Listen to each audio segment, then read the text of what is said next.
அனைவருக்கும் வணக்கம். இன்றைக்கு நம்முடைய ஊர் சந்தை தலைப்பு மழலை நலம் மரபு கல்வி.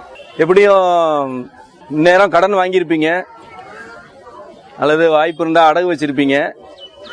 நகை, குழந்தை, மானம், மரியாதை அனைத்தையும் என்னைக்காவது ஒரு நாள் நம்ம இதுலேருந்து மீண்டு வரணுன்ற விருப்பம் இருக்கக்கூடிய நபர். நானும் அப்படிதான், என் கூட இருக்கிறவங்களும் அப்படிதான், நீங்களும் அப்படிதான்றதுனால இந்த ஆண்டு அடகு வச்சா பரவாயில்ல, அடுத்த ஆண்டாவது மீட்டர்லான்றதுக்காக தான் இப்போ பேசுகிறோம். மழலைன்னா நம்ம ரொம்ப குழந்தைகளை தான் மழலைன்னு சொல்லுவோம். சிறுவர்கள் வேற, மழலை வேற. இப்போ நம்ம மழலை நலத்திலேருந்தே வருவோம். இப்போ குழந்தைகளுடைய நலம் எவ்வாறு இருக்கிறது? குழந்தைகள் உடல் நலத்தோடு இருக்கிறார்களா, குழந்தைகள் உடல் நலத்தோடு இருக்கிறார்களா, மனநலத்தோடு இருக்கிறார்களான்றத நம்ம கொஞ்சம் திறந்த மனதோட சிந்திப்போம். இப்ப முதல்ல இந்த சிந்தனைக்கு போறதுக்கு முன்னாடி சில முன்முடிவுகளை அழிச்சிருங்க. சும்மா ஒரு கொஞ்ச நேரத்துக்காவது நீங்க நிம்மதியா யோசிச்சு பாருங்க. ஒன்று, என்னுடைய குழந்தை வாழ்க்கையில் சாதிக்க வேண்டும் என்ற ஒரு முன்முடிவை, ஆசைய அழிச்சிருங்க.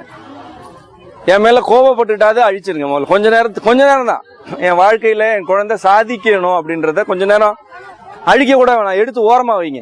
சரியா? இரண்டாவது, என் குழந்தை என்ன காப்பாற்றணும் அந்த எண்ணத்தையும் கொஞ்சம் அழிச்சிருங்க. பொதுவா என்னன்னா, நீ வளர்ந்து என்னெல்லாம் காப்பாற்ற வேணாம் அப்படின்னு சொல்லும் பொழுதெல்லாம் இது வளர்ந்து என்ன காப்பாத்தலாம், நான் என்ன பண்றதுன்ற எண்ணம் தான் உள்ள இருக்கும். அதனால அந்த எண்ணம் எனக்கு தெரியுன்றதுனால சொல்றேன், குழந்தை சாதிக்கணுன்றதையும் தூக்கி வச்சிருங்க, குழந்தை என்ன காப்பாற்றணுன்ற எண்ணத்தையும் தூக்கி வச்சிருங்க. இந்த ரெண்டு எண்ணங்களையும் தூக்கி வச்சுட்டு உங்க குழந்தைய இப்ப பாருங்க. உங்களால பார்க்கவே முடியாது உங்க குழந்தைய. குழந்தை ஒரு சாதனையாளரா வரணும், குழந்தை நாளைக்கு நம்மளை பாதுகாக்கணும். இந்த ரெண்டு சிந்தனைகள் இல்லாம ஒரு குழந்தைய நீங்க எப்படி பாப்பீங்க? இப்ப அந்த குழந்தைக்கு என்ன சாப்பாடு கொடுப்பீங்க? இப்ப அந்த குழந்தைய எந்த பள்ளிக்கூடத்துல சேர்ப்பீங்க?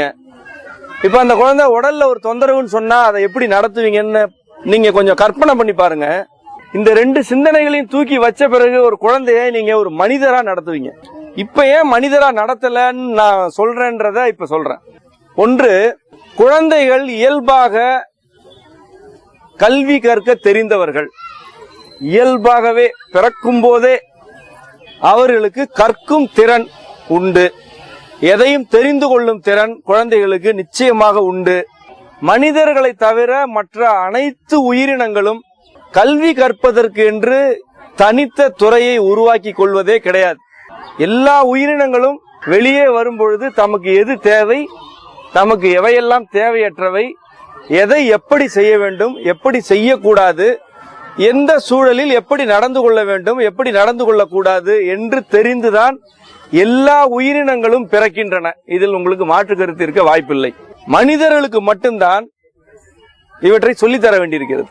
உண்மையிலே கல்வி என்பது வாழ்க்கையை வாழ்வதை பற்றிய தகவல்களை கற்றுத்தருவதுதான் கல்வி. தமிழ்நாட்டில் அல்லது இந்தியா முழுமையும் எடுத்துக்கொண்டால் 200 ஆண்டுகளுக்கு முன்பு கல்வி என்பது வாழ்க்கையை வாழ்வதற்கான வழிவகைகளை சொல்லித் தருவதாகத்தான் இருந்தது. நிச்சயமாக ஏதோ ஒரு நிறுவனத்திடம் பணியாற்றுவதற்கு அல்லது சேவை செய்வதற்காக கல்வி தரும் முறை எந்த விதமான சமூக மரபிலும் இல்லாதது. தமிழர்களிடம் அப்படி ஒரு மரபே கிடையாது. ஒரு குழந்தை 5 வயது வரை, குறைந்தபட்சம் நான் சொல்வது குறைந்தபட்ச வயது 5 வயது வரை சுதந்திரமாக இருக்க வேண்டியிருக்கிறது. இந்த சுதந்திரம் எதெல்லாம் சுதந்திரம் என்றால், ஒன்று, பசிக்கும் போது மட்டுமே சாப்பிடும் சுதந்திரம். பசிக்காத போது வழங்கப்படும் உணவை துப்புவதற்கு ஒரு சுதந்திரம் வேண்டும். இந்த சுதந்திரம் இப்பொழுது மறுக்கப்படுகிறது. அது எல்லா பெற்றோருக்கும் தெரியும், தாத்தா பாட்டிகளுக்கு நன்றாகவே தெரியும். ஒரு குழந்தை துப்ப அதன் வாயில் உணவு திணிக்கப்படுகிறது. இரண்டாவது, மலம் வரும்பொழுது மலம் கழிப்பதற்கு சுதந்திரம் வேண்டும். இந்த சுதந்திரம் பள்ளிகளால் பறித்துக் கொள்ளப்படுகிறது. 3.5 வயதிலேயே கொண்டு போய் ஒரு ப்ரீ ஸ்கூலிங் என்ற பெயரிலே ஏதாவது ஒரு பள்ளியில் சேர்ப்பது, அல்லது நீங்கள் வேலைக்கு போவதால் ஏதாவது ஒரு நிறுவனத்தில் கொண்டு போய் குழந்தைகளை போட்டுவிட்டு போவது. நண்பர்களே, உங்களுக்கு தெரியுமா தெரியாதா என்று எனக்கு தெரியவில்லை. நீங்கள் அல்லது தெரிந்துதான் இந்த சமூகத்தில் இதெல்லாம் நடக்கிறதா என்ற சந்தேகம் கூட எனக்கு இருக்கிறது. பல குழந்தைகள் காப்பகங்களில் பாலோடு சேர்த்து குறைந்த அளவு தூக்க மாத்திரை கலந்து குழந்தைகள் தூங்க வைக்கப்படுகிறார்கள். இது உங்களுக்கு தெரியுமா தெரியாதா என்று எனக்கு தெரியவில்லை. ஆனால் நீங்கள் தெரிந்து கொள்ள வேண்டிய நடைமுறை உண்மை இது.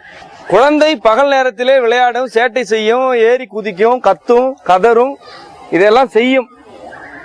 இதையெல்லாம் சகித்து கொண்டிருப்பதற்கு உங்களிடம் எந்த குழந்தைகள் காப்பகமும் கட்டணம் வாங்கவில்லை. அப்படியெல்லாம் சகித்து கொண்டு 20-30 குழந்தைகளை யாராலும் நடைமுறையில் பராமரிக்கவும் முடியாது. எனவே உணவோடு சேர்த்து மருத்துவர்கள் அனுமதியுடன், மருத்துவர்களுடைய ஆலோசனையுடன் சட்டப்படியாக, சட்டத்துக்கு புறம்பாக எல்லாம் இல்லை, சட்டப்படியாக எவ்வளவு மருந்து, தூக்க மருந்து கலக்க முடியுமோ அவ்வளவு தூக்க மருந்து கலந்துதான் குழந்தைகள், பல குழந்தைகள் காப்பகத்தில் குழந்தைகள் தூங்க வைக்கப்படுகிறார்கள். நீங்கள் வேலைக்கு சென்று சம்பாதிக்கும் அந்த நேரத்தில் இது 3.5 வயது 4 வயதில் குழந்தைகளுடைய பகல் பொழுது பறிக்கப்படும் கொடுமை. ஒரு பள்ளிக்கு அனுப்பப்படும் ஒரு குழந்தை சிறுநீர் வருகிறது என்று, சிறுநீர் வரும்பொழுதெல்லாம் சொல்வதற்கான சுதந்திரம் எந்த பள்ளியிலுமே கிடையாது. எந்த பள்ளியிலுமே கிடையாது. அது அரசு பள்ளியாக இருக்கட்டும் அல்லது தனியார் பள்ளியாக இருக்கட்டும், எங்குமே அந்த சுதந்திரம் கிடையாது. அடக்கி கொண்டு உட்காரும் பழக்கம் தான் பிள்ளைகளுக்கு கைவந்த கலை. மலம் கழிக்கக்கூடிய சுதந்திரம் எப்படி பறிக்கப்படுகிறது என்றால், அவர்களுடைய பள்ளி வாகனம் வந்து சேருவதற்கு முன்பு அல்லது பள்ளிக்கு நீங்கள் அவர்களை மூட்டை கட்டி தூக்கி செல்வதற்கு முன்பு அவர்கள் தூங்கி எழுந்து நீங்கள் வாயில் திணிக்கக்கூடிய உணவுகளை எல்லாம் விழுங்கி அது செரிக்கிறதா என்பதை பற்றி கவலை இல்லாமல் வயிறு முட்டி கொண்டு மலக்குடல் பெருத்து மலம் வருகிறது என்று அவர்கள் சொல்லும் பொழுது வாசலிலே வாகனம் தயாராக இருக்கும். இறுக்கமான ஆடைகளை அணிவித்து நீங்கள் பள்ளிக்கு அனுப்பி வைக்கிறீர்கள். 199 குழந்தைகளுக்கு மலச்சிக்கல் இருக்கிறது என்று என்னால் சொல்ல முடியும். ஏனென்றால் நான் குழந்தைகளுக்கு நாடி பார்த்து கொண்டு இருக்கிறேன். குழந்தைகள் வந்தாலே அதற்கு மலச்சிக்கல் இருக்கும் என்பது பார்த்தாலே தெரியும். பெரும்பாலான குழந்தைகளுக்கு வயிறு பெருத்து இருக்கிறது. இதெல்லாம் குழந்தைகளுக்கு இப்படி வயிறே இருக்காது, வயிறு பெரிதாக இருக்கும். நீண்ட நாட்களாக தீராத சளி இருக்கும். மலச்சிக்கல் நீண்ட காலமாக இருந்தால் சளியும் நீண்ட காலமாக இருக்கும். எல்லா குழந்தைகளுக்குமே வயிற்றில் காற்று இருக்கிறது. பல குழந்தைகளுக்கு மூச்சரிப்பு அல்லது வீசிங் இருக்கிறது. பல குழந்தைகளுக்கு அவ்வப்பொழுது வயிற்று வலி வருகிறது. பல குழந்தைகளுக்கு அவ்வப்பொழுது பேதி போகிறது. இதெல்லாம் குழந்தைகளுக்கு வரக்கூடிய உடல் தொந்தரவுகளே அல்ல. அதை நீங்கள் தயவுசெய்து புரிந்து கொள்ளுங்கள். இதெல்லாம் குழந்தைகளுக்கான தொந்தரவுகளே கிடையாது.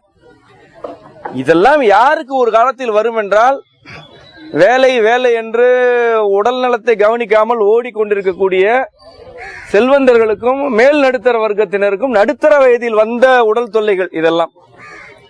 ஆனால் இப்பொழுது 5 வயது, நான் இதுவரை 5 வயது குழந்தைகளை பற்றி தான் பேசிக் கொண்டிருக்கிறேன். 5 வயது குழந்தைகளுக்கு இவ்வளவு உடல் தொல்லைகள். கண்ணாடி போட தேவையற்ற குழந்தைகளுடைய எண்ணிக்கை நாளுக்கு நாள் குறைந்து கொண்டு வருகிறது. கண்ணாடி ஊரில் என்ற ஏதாவது ஒரு ஊரிலே ஒரு குழந்தை அல்லது 2 குழந்தைகள் கண்ணாடி போட்டிருந்தால் அவனை கண்ணாடி என்று பட்ட பெயர் சொல்லி அழைப்பது நான் சிறுவனாக இருந்த பொழுது ஒரு பையனை பார்த்து அல்லது பெண்ணை பார்த்து கண்ணாடி என்று சொன்னால் அந்த பள்ளிக்கூடத்திலே 4 பேர் போட்டிருப்பார்கள். அதனால் அந்த பேர் செல்லுபடியானது. இப்பொழுது கண்ணாடி என்று கூப்பிட்டால் 15 பிள்ளைகள் திரும்பி பார்க்கும். ஏனால் வகுப்பறையில் பாதிக்கு பாதி குழந்தைகள் கண்ணாடி அல்லது கான்டாக்ட் லென்ஸ். ஆக கண்ணாடி போடும் நிலைமை ஏன் உருவாகி இருக்கிறது என்றால் கல்லீரல் பழுதடைந்திருக்கிறது என்று அர்த்தம். கண்ணில் சிக்கல் கிடையாது, கல்லீரல் பழுதடைந்திருக்கிறது. கல்லீரல் ஏன் பழுதடைந்திருக்கிறது என்றால் மலச்சிக்கல் தொடர்ந்து இருந்தாலே கல்லீரல் பழுதடையதான் செய்யும். பசிக்காமல் சாப்பிட்டாலும் வரும். தீவிரமான மன அழுத்தம் இருந்தாலும் கல்லீரல் பழுதடையும். இப்போ குழந்தைகள் மன அழுத்தம் இல்லாமல் இருக்கிறார்களா? உடல் நலம் ஒரு பக்கம் இருக்கட்டும், அது சரியாகிவிடும். மன அழுத்தம் இல்லாமல் இருக்கிறார்களா? குழந்தைகள் மலர்ச்சியாக இருக்கிறார்களா? குழந்தைகளாக இருக்கிறார்களா சுருக்கமாக என்று நம்மை நாமே சில கேள்விகளை கேட்டு பார்த்தால், கேட்ட கேள்வியை விட அதிகமாக பதில் சொல்லக்கூடிய குழந்தைகளைத்தான் நாம் வளர்த்து கொண்டிருக்கிறோம் என்பதை தயவுசெய்து பொறுமையாக சிந்தித்து பார்த்து புரிந்து கொள்ளுங்கள். ஏதாவது ஒரு கேள்வி கேட்டால் அதை விட அதிகமாக அல்லது அதிக பிரசங்கித்தனமாக பதில் சொல்லக்கூடிய குழந்தைகள் இப்பொழுது மிகவும் அதிகம். இரவு நேரத்தில் தூக்கம் வரவில்லை என்று சொல்லி வீடியோ கேம் விளையாடுவது அல்லது தொலைக்காட்சி பார்ப்பது அல்லது எதிலாவது ஏறி குதிப்பது, இவ்வாறான துடுக்குத்தனமான செய்கைகள் அதிகமாக உள்ள குழந்தைகளுடைய எண்ணிக்கை இப்பொழுது அதிகம். இது இரவு பொழுது நான் சொல்லுவது, பகல் பொழுதை பற்றி அல்ல, இரவு பொழுது. இப்படியெல்லாம் இருக்கும் குழந்தைகளுக்கு அழகான, எல்லா நோய்களுக்கும் அழகான பெயர் இருப்பது போல ஹைப்பர் ஆக்டிவ் குழந்தைகள் என்று அழகான பெயர், அதற்கு தனி மருத்துவமனைகள். கொஞ்சம் அமைதியாக சிந்தித்து பார்த்தால் உங்களுக்கு புரியும். குழந்தைகளுக்கான மனநல மருத்துவமனைகள் இன்றைக்கு எந்த அளவுக்கு வளர்ந்திருக்கின்றன, ஏன் வளர்ந்திருக்கின்றன, எதற்காக இந்த சூழல் ஏன் உருவானது? குழந்தைகளுக்கான மனநல மருத்துவமனைகள், மனநல காப்பகங்கள், அவர்களை பற்றி எடுக்கப்படும் திரைப்படங்கள், அவர்களுக்காக எழுதப்படும் கதைகள், அவர்களுக்காகவே இயங்கக்கூடிய இணையதளங்கள் என்று நம்மை சுற்றி குழந்தை மனநோயாளிகளுடைய எண்ணிக்கையும் பெருகி இருக்கிறது. அவர்களை வைத்து வணிகம் செய்யக்கூடிய மருத்துவ அமைப்புகளும் பெருகி இருக்கின்றன. ஏன் இவ்வளவு குழந்தை மனநல சிக்கல்கள் உருவாகி இருக்கின்றன என்றால், கடந்த 20 ஆண்டுகளாக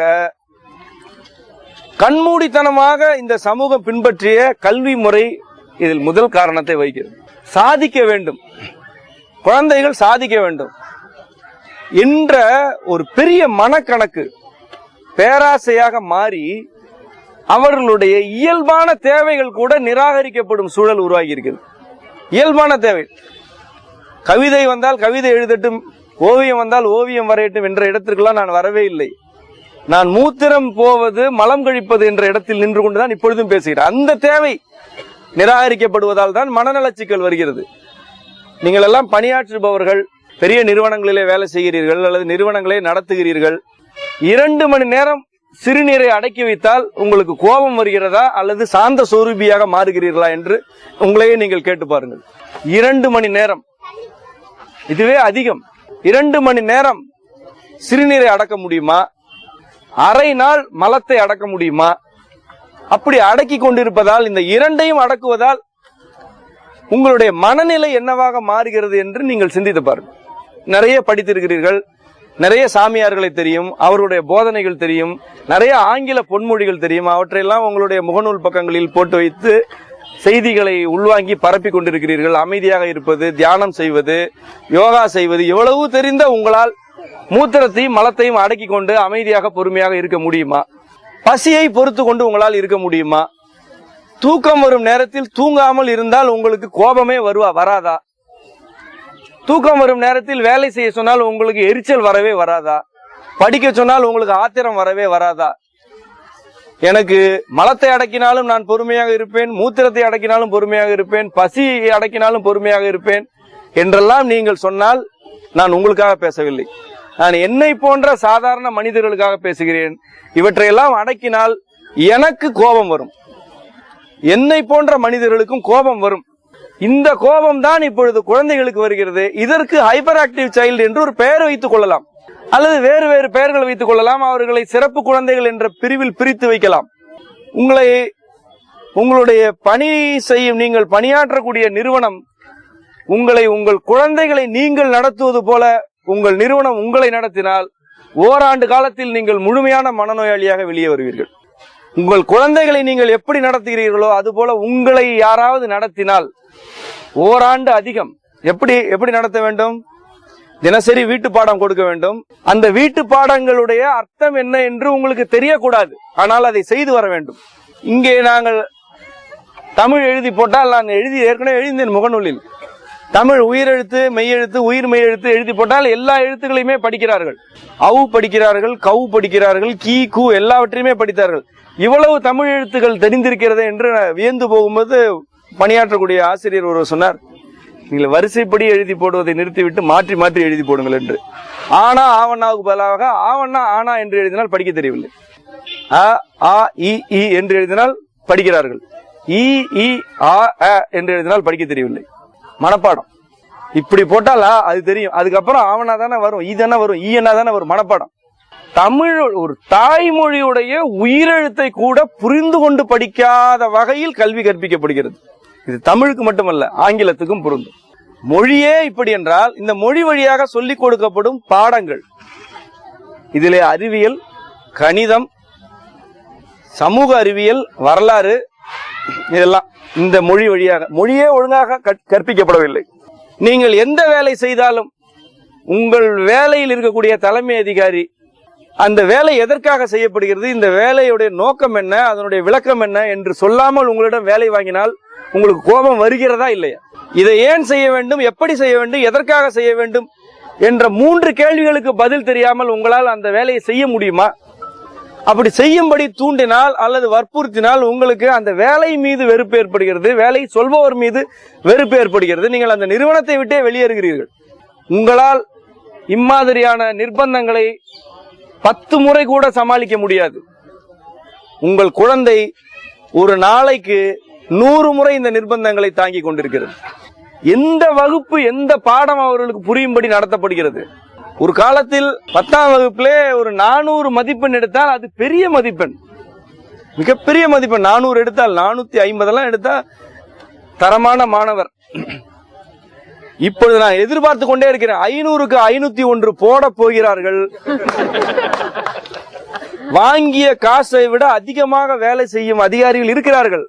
அவர்கள் என்றைக்கு வெளிப்படுவார்கள் என்பதை நான் வேடிக்கை பார்க்க போகிறேன். ஒரு தனியார் பள்ளி தன்னுடைய பள்ளிதான் தேர்வு நடக்கும் மையமாக வர வேண்டும் என்பதற்காக செய்யும் ஊழல் உங்கள் யாருக்குமே தெரியாதா? மனசாட்சிப்படி பதில் சொல்லுங்க. உங்களுக்கு தெரியாது?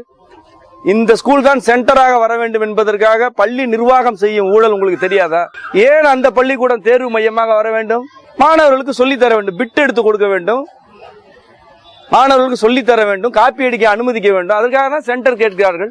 தேர்வு எழுதிய பிறகு விடைத்தாள்களை திருத்தும் நபர் வரைக்கும் பணம் பாய்வது உங்களுக்கு தெரியாதா? தனியார் பள்ளிகளிலே நாமக்கல் கல்வி முறை என்று ஒரு முறை உருவாகி இருக்கிறது. அப்படி என்றால் என்ன? நாமக்கல் கல்வி முறை என்றால் என்ன? எந்த அதிகாரியும் விலை கொடுத்து வாங்க முடியும் என்ற தகவல்களை விரல் நுனியில் வைத்திருப்பவர் தலை சிறந்த கல்வி தந்தை. 500க்கு 499, அது 238 பேர் அப்படி வாங்கியவர்கள். இந்த 500க்கு 400க்கு மேல எடுப்பவர்கள், 499 எடுத்தவர்கள் எல்லாம் மேதைகள் என்று நீங்கள் உண்மையிலே நம்புகிறீர்களா? 100% தேர்ச்சி, 100% தேர்ச்சி. இது என்ன பெருமை வேண்டி கிடைக்கிறது? எந்த பள்ளிக்கூடத்தில் பாடம் புரியும்படி, அர்த்தம் புரியும்படி நடத்தப்படுகிறது என்று நீங்கள் கேள்வி கேட்க வேண்டும். முதல் உங்கள் குழந்தைகளை வைத்து நீங்கள் புரிந்து கொள்ள வேண்டும். 100 மதிப்பெண் எடுத்த ஒரு குழந்தையை கூப்பிட்டு ஒரு கணக்குடைய விளக்கம் கேட்டால் பதில் சொல்ல தெரியவில்லை. அறிவியல் பாடத்துடைய விளக்கம் என்ன என்று கேட்டால் பதில் சொல்ல தெரியவில்லை. ஆனால் தேய்ந்து போன ரெக்கார்டு மாதிரி பாடங்களை அந்த குழந்தை ஒப்பித்துக் கொண்டிருக்கிறது உட்கார்ந்து. நண்பர்களே, நான் மிகுந்த மன வருத்தத்தோடு உங்களிடம் சொல்ல விரும்பும் செய்தி என்ன தெரியுமா? மனப்பாடம் செய்வதை விட மோசமான தண்டனை உலகத்தில் ஒருத்தனுக்கு இருக்கவே முடியாது. ஒரு செய்தியை புரிந்து கொள்ளாமலே அதை மனதில் ஏற்ற வேண்டும் என்பது மிகப்பெரிய துன்புறுத்தல். அது ஒரு மனித உரிமை மீறல். அது இந்த நிகழ்ச்சியை நீங்கள் கேட்கிறீர்கள், பேச்சை கேட்கிறீர்கள். உங்களை எல்லாம் வாசலிலே துப்பாக்கி முனையில் மிரட்டி அவர் பேசியதெல்லாம் அப்படியே ஒப்பித்து விட்டு போய் என்று சொன்னால் எவ்வளவு பெரிய கொடுமை அது. உங்களுக்கு பிடித்தால் உட்கார்ந்திருங்கள், பிடிக்காவிட்டால் எழுந்து செல்லுங்கள். பேச்சிலே எது உங்களுக்கு உடன்பாடு இருக்கிறதோ அதை உள்ளே வைத்துக் கொள்ளுங்கள், முரண்பாடு இருந்தால் தூக்கி போடுங்கள். இதுதானே இயல்பு. ஒரு உரையாடல் இப்படித்தானே இருக்க வேண்டும். எதற்காக பேசுகிறோம், ஏன் பேசுகிறோம், எதற்காக எழுதப்பட்டிருக்கிறது, எப்படி எழுதப்பட்டிருக்கிறது, இதை யார் சொன்னது, எதுவுமே தெரியாமல் மனப்பாடம் செய்ய வேண்டும், மனப்பாடம் செய்ய வேண்டும் என்று குழந்தைகளை ஒரு நாள் அல்ல, 2 நாள் அல்ல, ஆண்டு முழுவதும், ஓராண்டல்ல, ஈராண்டல்ல, ஏறத்தாழ 18 ஆண்டுகள் இந்த கல்வி முறையின் வழியாக நீங்கள் குழந்தைகளை துன்புறுத்துகிறீர்கள். என்னுடைய மகன் படிக்கக்கூடிய அரசு உதவி பெறும் பள்ளியில் உள்ள ஒரு அறிவியல் பாடத்தில் எழுந்த ஒரு சந்தேகம். கிறிஸ்துவ பாதிரிமார்கள் நடத்தக்கூடிய பள்ளிக்கூடம். பாதிரியார் உபதேசம் செய்கிறார். கர்த்தர் உலகத்தை ஒரு நாள் அதை படைத்தார், மறுநாள் இதை படைத்தார், 7ஆம் நாள் ஓய்வு எடுத்துக் கொண்டார் என்று பாதிரியார் அவர் தலைமை ஆசிரியர், பள்ளியுடைய தலைமை ஆசிரியர் பேசிவிட்டு போய்விட்டார். இவனுடைய அறிவியல் வகுப்பு பூமி உருண்டையானது, இதை கலீலியோ கண்டுபிடித்தார், பெருவெடிப்பு கோட்பாடு, பூமி இப்படித்தான் உருவானது என்று அறிவியல் வாத்தியார் பாடம் நடத்துகிறார். இந்த ரெண்டில் எதை நம்புவது? ஒரு குழந்தைக்கு இருக்கக்கூடிய கேள்வி. கடவுள் ஒரு நாளைக்கு ஒன்றாக படைத்து விட்டு போனாரா, அல்லது இப்படித்தான் பூமி உருவானதா? ரெண்டுல எது உண்மை? இந்த ஒரே ஒரு கேள்வியை நீங்கள் பணம் கொட்டி பிள்ளைகளை சேர்த்திருக்கக்கூடிய ஒரே ஒரு பள்ளி கூட இந்த கேள்விக்கு பதில் சொல்லட்டும். நான் என்னுடைய எல்லா கருத்துக்களையும் மாற்றி விடுகிறேன். பெரிய கேள்விகளுக்கெல்லாம் பதில் வேண்டாம். இந்த பிரபஞ்சம் படைக்கப்பட்டதா அல்லது தானாக உருவானதா? ஒரே ஒரு பள்ளிக்கூடம் பதில் சொல்லுமா? ஒரு பதில். அது எந்த சமயமாக இருக்கட்டும், அது தமிழ் சமயமாக இருக்கட்டும் அல்லது அயல் சமயமாக இருக்கட்டும், யார் நடத்தும் பள்ளிக்கூடமாக இருக்கட்டும், இந்த கேள்விக்கு ஒற்றை பதில் உண்டா? யாரிடமாவது உண்டா? கிடையாது. திருக்குறளிலே சுழன்றும் ஏற்பின்னது உலகம் என்று இருக்கிறது. ஆகவே பூமி உருண்டை என்று திருவள்ளுவர் சொல்லியிருக்கிறார். சங்க இலக்கியங்கள் எல்லாம் பூமி உருண்டை என்று சொல்லியிருக்கிறது என்று தமிழ் வாத்தியார் பாடம் நடத்தி விட்டு போய்விட்டார். பூமி உருண்டை என்று கலீலியோ கண்டுபிடித்தார், கோப்பர்னிக்கஸ் சொன்னார், தொலைநோக்கி இன்னொருவர் கண்டுபிடித்தார் என்று வரலாற்று ஆசிரியரும் அறிவியல் வாத்தியாரும் வந்து பாடம் நடத்துகிறார்கள். முதலில் பூமி உருண்டை என்று கண்டுபிடித்தது யார்? இந்த தமிழ்நாட்டில் இருக்கக்கூடிய ஒரு பள்ளிக்கூடத்தின் ஒரு வாத்தியார் பதில் சொல்லட்டும். முதலில் பூமி உருண்டை என்று சொன்னது யார்? திருவள்ளுவர் சொன்னாரா? கலீலியோ சொன்னாரா? திருவள்ளுவர் சொன்னது பொய் என்று எழுது, பாடத்தில் எழுது. ஏதாவது ஒன்றை சொல். இந்த பாடத்திலே இதை மனப்பாடம் செய், அந்த பாடத்துக்கு போனால் அதை மனப்பாடம் செய். தாவரங்கள் வளர்வதற்கு என்னவெல்லாம் தேவை? சாம்பல் சத்து, மணிச்சத்து, தழைச்சத்து. இது ஒரு பாடம். சாம்பல் சத்து எதுல இருக்கும்? யூரியா. தழைச்சத்து எதுல இருக்கும்? யூரியாவில இருக்கும். இந்த சத்து எதுல இருக்கும்? பொட்டாசில இருக்கும். இது ஒரு பாடம். இன்னொரு பாடம், இயற்கை வேளாண்மை தான் சிறந்தது. இயற்கை வேளாண்மையின் முன்னோடிகள்லாம் யாரு? இயற்கை வேளாண்மை எப்படி செய்ய வேண்டும், அதுல ரசாயன உரம் பயன்படுத்தாத இயற்கை வேளாண்மை செய்வது எப்படி? இது இன்னொரு பாடம். இது சூழ்நிலை அறிவியல். அது அறிவியல். எந்த நிலத்தில் என்ன சத்து இருக்கிறது, அதை எந்த பயிர் வளர்ச்சிக்கு எந்த வகையான வேளாண் முறை சரியானது என்று ஒரே ஒரு பாடத்தை நடத்துவதற்கு யாருக்காவது யோக்கியதை உண்டா? சூழ்நிலை அறிவியலை படித்தால் இயற்கை விவசாயத்தை படித்து விடு. தாவரவியலை படித்தால் தழைச்சத்து, மணிச்சத்து, சாம்பல் சத்து, இதை படித்துக்கொள். இப்படி ஒவ்வொரு பாடத்தையும் நீங்கள் தனியாக பார்த்தீர்கள் என்றால் ஒரு பாடம் கூட விளக்கமாக தெளிவாக இதுதான் இந்த கேள்விக்கு பதில் என்ற ஒற்றை புரிதலோடு நடத்தப்படுவதே இல்லை. அனைத்தும் போலித்தனமாக தயாரிக்கப்படும் பாடங்கள். ஒரு குழந்தை இதை கேள்வி கேட்கிறது, அதைத்தான் நீங்கள், இந்த கேள்வியைத்தான் நீங்கள் செவிமடுக்க வேண்டும். உங்கள் குழந்தை இந்த கேள்வியை எழுப்புகிறது. நீங்கள் பள்ளிக்கூடத்துக்கு கொண்டு போகும்போதே இது கோயில், உள்ளே தெரிந்து கொண்டிருக்கிறார்கள் அல்லவா, அதெல்லாம் தெய்வங்கள். அந்த கல்லாவில் உட்கார்ந்து கொண்டிருக்கிறதே அதுதான் தலைமை தெய்வம் என்ற வகையில் நீங்கள் அறிமுகப்படுத்துகிறீர்கள். பள்ளிக்கூடத்தை பற்றி நீங்கள் வீட்டில் பேசக்கூடிய பேச்சு ஒரு குழந்தைக்கு இந்த பள்ளிக்கூடத்தின் மீது கேள்வி எழுப்பக்கூடாது என்ற மனத்தடையை உருவாக்குகிறது. அப்படி பேசுகிறீர்கள். அங்கே மட்டும் இடம் கிடைத்து விட்டால் திருப்பதிக்கு போய் மொட்டை போடுவது, பழனிக்கு காவடி தூக்குவது வரை வேண்டிக் கொள்கிறீர்கள். ஒரு தாயும் தகப்பனும் எந்த காரணத்திற்காகவும் யார் வீட்டு வாசலிலும் அல்லது எந்த நிறுவனத்து வாசலிலும் விடிய விடிய காவல் காப்பது எந்த குழந்தைக்கும் பிடிக்காது. தன்னுடைய பெற்றோருக்கான மானக்கேடு என்றுதான் குழந்தை நினைக்கும். ஆனால் அந்த குழந்தையை ஒரு பக்கம் கையில் வைத்துக் கொண்டு பள்ளிக்கூட வாசலில் நீங்கள் விடிய விடிய காவல் காக்கிறீர்கள். உங்கள் குழந்தைகளுக்கு முன்பு நீங்கள் நாயகர்களாக இருக்க வேண்டும். ஆனால் நீங்கள் சில நிறுவனங்களுடைய அடிமைகள் என்பதை நீங்களே ஒப்புக்கொள்கிறீர்கள்.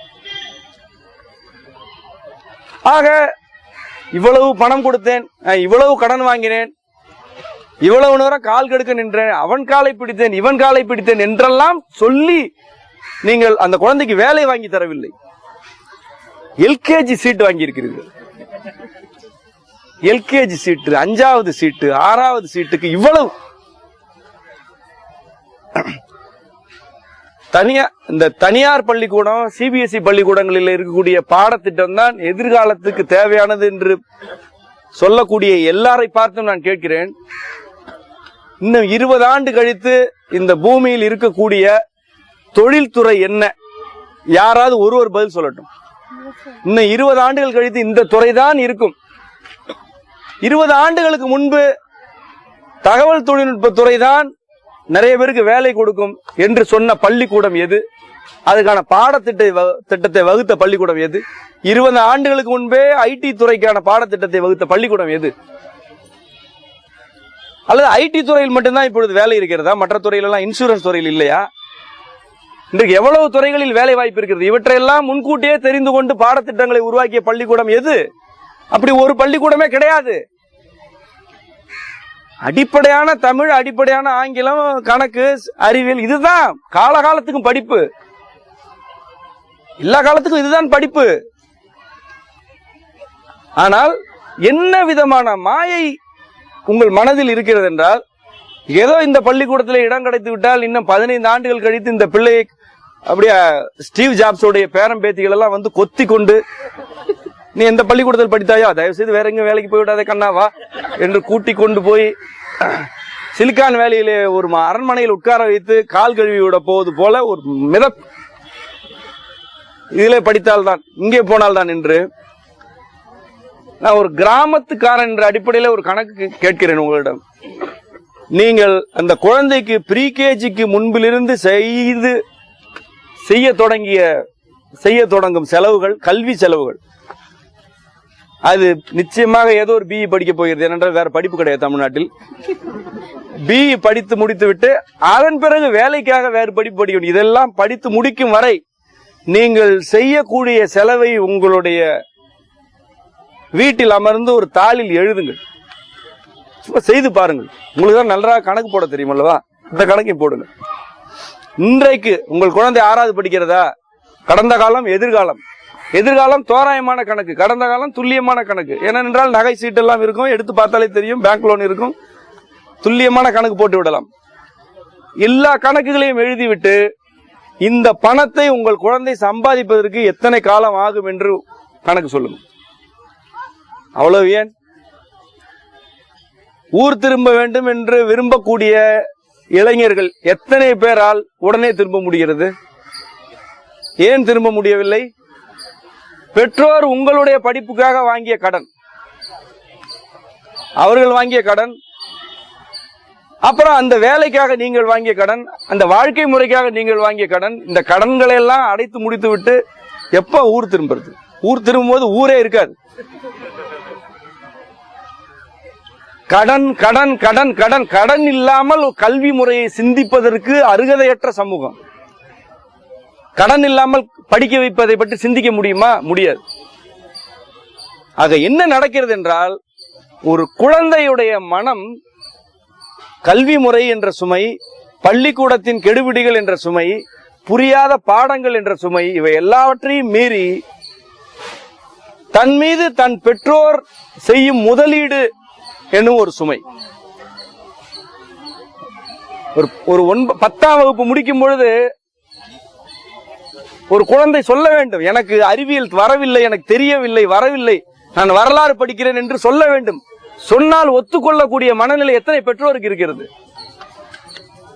வரலாறு படிக்கிறேன், எனக்கு அறிவியல் வரவில்லை என்று ஒரு குழந்தை சொல்ல வேண்டும், சொல்லும் உரிமை இருக்க வேண்டும். ஆனால் சொன்னால் எத்தனை பேரால் ஒத்துக்கொள்ள முடியும்? ஏன் ஒத்துக்கொள்ள மாட்டீர்கள் என்றால், நீங்கள் 10ஆம் வகுப்பு வரை அதன் மீது செய்த முதலீட்டை வரலாற்று பாடம் திருப்பி தராது. இந்த இன்வெஸ்ட்மெண்ட்டை அதில் போட்டால் எடுக்க முடியாது. அது ஏதாவது ஒரு அறிவியல் பாடத்தை படிக்க வேண்டும், மருத்துவராகி சமூகத்துக்கு சேவை செய்ய வேண்டும், அல்லது ஐஏஎஸ் அதிகாரியாகி சமூகத்துக்கு சேவை செய்ய வேண்டும். இது ரெண்டும் நடக்காது என்று உங்களுக்கு நன்றாக தெரியும். ஆகவே ஒரு ஐடி செக்டாருக்கு அனுப்ப வேண்டும், அல்லது ஏதாவது ஒரு பிரைவேட் செக்டாருக்கு அனுப்ப வேண்டும். ஆக மொத்தம் வரலாறு படித்து விடக்கூடாது, தமிழ் படித்து விடக்கூடாது. அந்த குழந்தைக்கு இயல்பாக எது வருகிறதோ அதை படிப்பதற்கான சுதந்திரம் 9ஆம் வகுப்போடு கதை முடிந்தது. அதன் பிறகு இலக்குகள் தான். அதுக்கு முன்பு கேரட் தொங்கிக் கொண்டிருக்கும், அது ஓடிக்கொண்டே இருக்கும். இப்படியெல்லாம் படித்து படித்து 12ஆம் வகுப்புக்கெல்லாம் வந்து அதுக்கப்புறம் சில படிப்புகள். எங்களுடைய ஊரில் கருப்பையா என்று ஒரு கிராமத்து மனிதர், ஒரு விவசாயி கூட, விவசாய நிலம் கூட கிடையாது. ஒரு கால் ஊனம் தாங்கி தாங்கி ஒரு மாடு, அதனுடன் சேர்ந்த ஒரு கன்று, 2 வெள்ளாடுகள், இதை எடுத்துக்கொண்டு நான் தோட்டம் அமைக்க தொடங்கியிருந்த காலத்திலே வருவார். வந்து அந்த பகுதியிலே மாடு மேய்த்து கொண்டு உட்கார்ந்து பேசுவார், ஏதாவது தோட்ட வேலை இருந்தால் செய்வார். வீட்டு தேவைக்காக மூங்கில் வேண்டும் என்பதற்கு அப்போ 40 ரூபாய் 60 ரூபாய் மூங்கில் என்னுடைய தோட்டத்தில் இருந்தது. அது ஒரு உதவியாக கேட்டு வாங்கி போனார். அதுவே ஒரு பெரிய வேலை விஷயம் அல்ல. அதுவே அவருக்கு 60 ரூபாய் ஒரு பெரிய பணம். அந்த மூங்கிலை அவர் வாங்கி கொண்டு போய் பணம் இல்லாமல் கொடுத்தாலும் அதுக்கே ஒரு நன்றி பெருக்கோடு வாங்கி கொண்டு போன ஒரு மனிதர். திடீரென்று அவர் தோட்டத்துக்கு வரவில்லை. விசாரித்த பொழுதுதான் தெரிந்தது, அவர் மாடுகளையும் ஆடுகளையும் விற்று விட்டார் என்று. இருந்த ஒரே ஒரு தொழில் அதுதானே, அதை எதற்கு விட்டார் என்று கேட்டால், அவருடைய பிள்ளை என்ஜினியரிங் படித்துக் கொண்டிருக்கிறது. அந்த என்ஜினியரிங் கல்லூரி ஆண்டு கட்டணத்துக்காக ஆடு மாட்டை விற்றார் என்று சொன்னார்கள். நான் கேட்டேன், அவரை சந்தித்த பொழுது கேட்டேன், உங்க மகன் இன்ஜினியரிங்ல என்ன படிக்கிறான்னு கேட்டேன். இன்ஜினியரிங்ல என்ன படிக்கிறான்னு கேட்டதுக்கு அவருக்கு பதில் தெரியல. அவர் இன்ஜினியரிங்னே சொல்ல தெரியாது.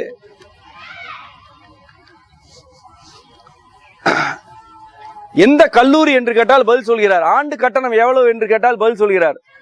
முதல் ஆண்டு நிலத்தின் ஒரு பகுதி விற்கப்பட்டது, இரண்டாவது ஆண்டு ஆடு மாடுகள் விற்கப்பட்டது, அடுத்த ஆண்டு நிலத்தின் மறுபகுதி விற்கப்பட்டது. நண்பர்களே, நான் மனம் எறிந்து வயிறு எறிந்து சொல்கிறேன், இப்படியான கொடூரங்களுக்கு பிறகுதான் ஒவ்வொரு பொறியியல் கல்லூரியும் பல்கலைக்கழகமாக மாற்றப்பட்டு கொண்டிருக்கிறது. ஆடை விற்று, மாடு விற்று, தாலி விற்று, தோடு மூக்குத்தி விற்று, இருந்த வீட்டை விற்று கல்லூரிகளுக்கு பணம் கட்டி கொண்டிருக்கிறது பெரும்பான்மை சமூகம். உங்களை போன்ற வேலையில் இருப்பவர்கள் எங்கேயாவது கடன் வாங்கி கட்டி கொண்டிருப்பீர்கள். கடனை வாங்க வேண்டும் என்றால் ஒரு நிறுவனத்துக்கு அடிமையாக தன்னை எழுதி கொடுத்து விட வேண்டும். முட்டாள்தனமான முதலாளிகள் உட்கார்ந்து இருந்தாலும், மூடத்தனமான நிர்வாகிகள் இருந்தாலும், எந்த கேள்விக்கும் கோபப்படாமல் சிரித்துக் கொண்டே பதிலளிக்க தெரிந்த அடிமைகளாக இருந்தால்தான் வாங்கி வைத்த கடன்களை கட்ட முடியும். நீங்கள் முதலில் அடிமையாகிறீர்கள், உங்கள் குழந்தைகளையும் சேர்த்து அடிமை குழிகள் தள்ளுகிறீர்கள். எந்த கிராமத்தில் இன்ஜினியரிங் படித்த பட்டதாரி இல்லை என்று சொல்ல முடியுமா? ஒரு கிராமம் அப்படி இருக்கிறதா இன்றைக்கு? எங்கு பார்த்தாலும் இன்ஜினியரிங் படித்த மாணவர்கள். தேநீர் கடை வைத்திருக்கிறான், இட்லி கடை வைத்திருக்கான், இன்ஜினியரிங் படித்து விட்டு கொத்தனார் வேலைக்கு போய் கொண்டிருக்கிறார்கள் இன்ஜினியரிங் படித்தவர்கள். மரபு கட்டடக்கலையை நாங்கள் செம்மைவனத்தில் தொடங்கும் போது நீண்ட காலமாக கட்டடக்கலையில் அனுபவம் இருக்கக்கூடிய ஒரு முதியவர் வந்தார். அவர் சொன்னார், ஒரு இன்ஜினியரிங், சிவில் இன்ஜினியரிங் படித்த ஒரு மாணவன் இவரிடம் தொழில் கற்றுக்கொள்வதற்காக வருகிறான். வரும்பொழுது அவர் கேட்கிறார், சரியான கலவை என்ன, மணல் சிமெண்ட் கலவை என்ன, மணல் எவ்வளவு இருக்க வேண்டும், சிமெண்ட் எவ்வளவு இருக்க வேண்டும் என்ற ஒரு, இது பெரிய கேள்வி எல்லாம் இல்ல, இது ஒரு சித்தாளுக்கு தெரியும். சித்தாளுக்கு இதை விட அதிகமா தெரியும், நிச்சயமா இன்ஜினியரை விட அதிகமா தெரியும், இந்த காலத்து இன்ஜினியர்களை விட. இது சிவில் இன்ஜினியரிங் முடித்து விட்டு வந்த பையனிடம் கேட்கப்பட்ட கேள்வி. அதுக்கு அவன் தெரியாது என்று பதில் சொல்கிறான். கேட்கிறார், ஏன்பா உங்களுக்கு நடைமுறையில எதையுமே சொல்லி தரல, 5 வருஷமா படிச்சிருக்கிய, இது கூட சொல்லி தரலன்னா? இதெல்லாம் சொல்லி தரவே இல்லைங்க எங்களுக்கு என்று பதில் சொல்றான். அப்ப இவர் கேட்டிருக்காரு, உங்க கல்லூரி முழுக்க புதுசு புதுசா கட்டடம் கட்டிட்டே தானே இருந்தாங்க, அந்த கட்டும் போதாவது நீ போய் நின்று வேடிக்கை பார்த்துருக்கலாமே அப்படின்னா, அதெல்லாம் எங்க பாடத்திட்டத்திலே இல்லைன்றான். அப்புறம் போய் வேலை பாரு அப்படின்னு சித்தாளர்களோட அனுப்பி விட்டாரு. அவன் வேலை பார்க்காம போயிட்டான். இன்றைக்கு படித்து விட்டு வரக்கூடிய சிவில் இன்ஜினியர்களில் மிக பெரும்பாலானவர்கள் கொத்தனார்களிடம்தான் கட்டிடம் கற்கும் கலையை கற்றுக் கொள்கிறார்கள். இவர்களிடமிருந்து கொத்தனார்கள் கற்றுக்கொண்டால் ஒரு கட்டடம் விளங்காது. என்ன நடைமுறை அறிவு இந்த பல்கலைக்கழகங்களில் அல்லது பொறியியல் கல்லூரிகளில் அவர்கள் கற்றுத்தரப்படுகிறது? என்ன நடைமுறை அறிவு சொல்லித்தரப்படும்? மரத்தின் வகைகள் என்ன, எந்த மரத்தை ஜன்னலுக்கு வைக்க வேண்டும், எந்த மரத்தை நிலைப்படிகளுக்கு வைக்க வேண்டும், ஒரு வீட்டுக்கு எத்தனை நிலப்படி இருக்க வேண்டும் என்று பாடம் இருக்கிறதா? ஏதாவது ஒரு கல்லூரியில பாடம் இருக்கிறதா? ஆலோ பிளாக்குகளுக்கும் செங்கலுக்குமான அடிப்படையான வேறுபாடுகள் என்ன, ஆலோ பிளாக்கு என்ன வகையான சிமெண்டை பயன்படுத்த வேண்டும், அதனுடைய விகிதம் என்ன, செங்கல்லை சுடுவது எப்படி, பச்சை கல்லை எப்படி பயன்படுத்த வேண்டும் என்ற பாடம் எங்கேயாவது இருக்கிறதா? எங்காவது இதற்கெல்லாம் நடைமுறை சொல்லித்தரப்படுகிறதா? இதுவே தெரியாமல் என்ன பாடம் அது? இதுதானே கட்டடம் கட்டும் கலை. பாட புத்தகங்கள் கனத்து போயிருக்கின்றன. அந்த பாட புத்தகங்களை போல கல்வி நிறுவனங்களை நடத்தக்கூடிய முதலாளிகளுடைய வயிறும் கனத்து போயிருக்கிறது. ஆனால் அங்கே படிக்கக்கூடிய மாணவர்கள், அவர்களுடைய பெற்றோர், இவர்களுடைய மனநிலை சிதைந்து போய் கிடக்கிறது. இது சிதைந்து கொண்டே இருக்கிறது. நடைமுறை அறிவு தெரியாமல், செய்முறை அறிவு துளியும் இல்லாமல் எதை படித்து என்ன பயன்? பிஇ முடித்து விட்டு இட்லி கடை வைப்பதற்கு நீ நேராக இட்லி கடை வைத்திருக்கலாமே. அதுல என்ன தவறு இருக்கு?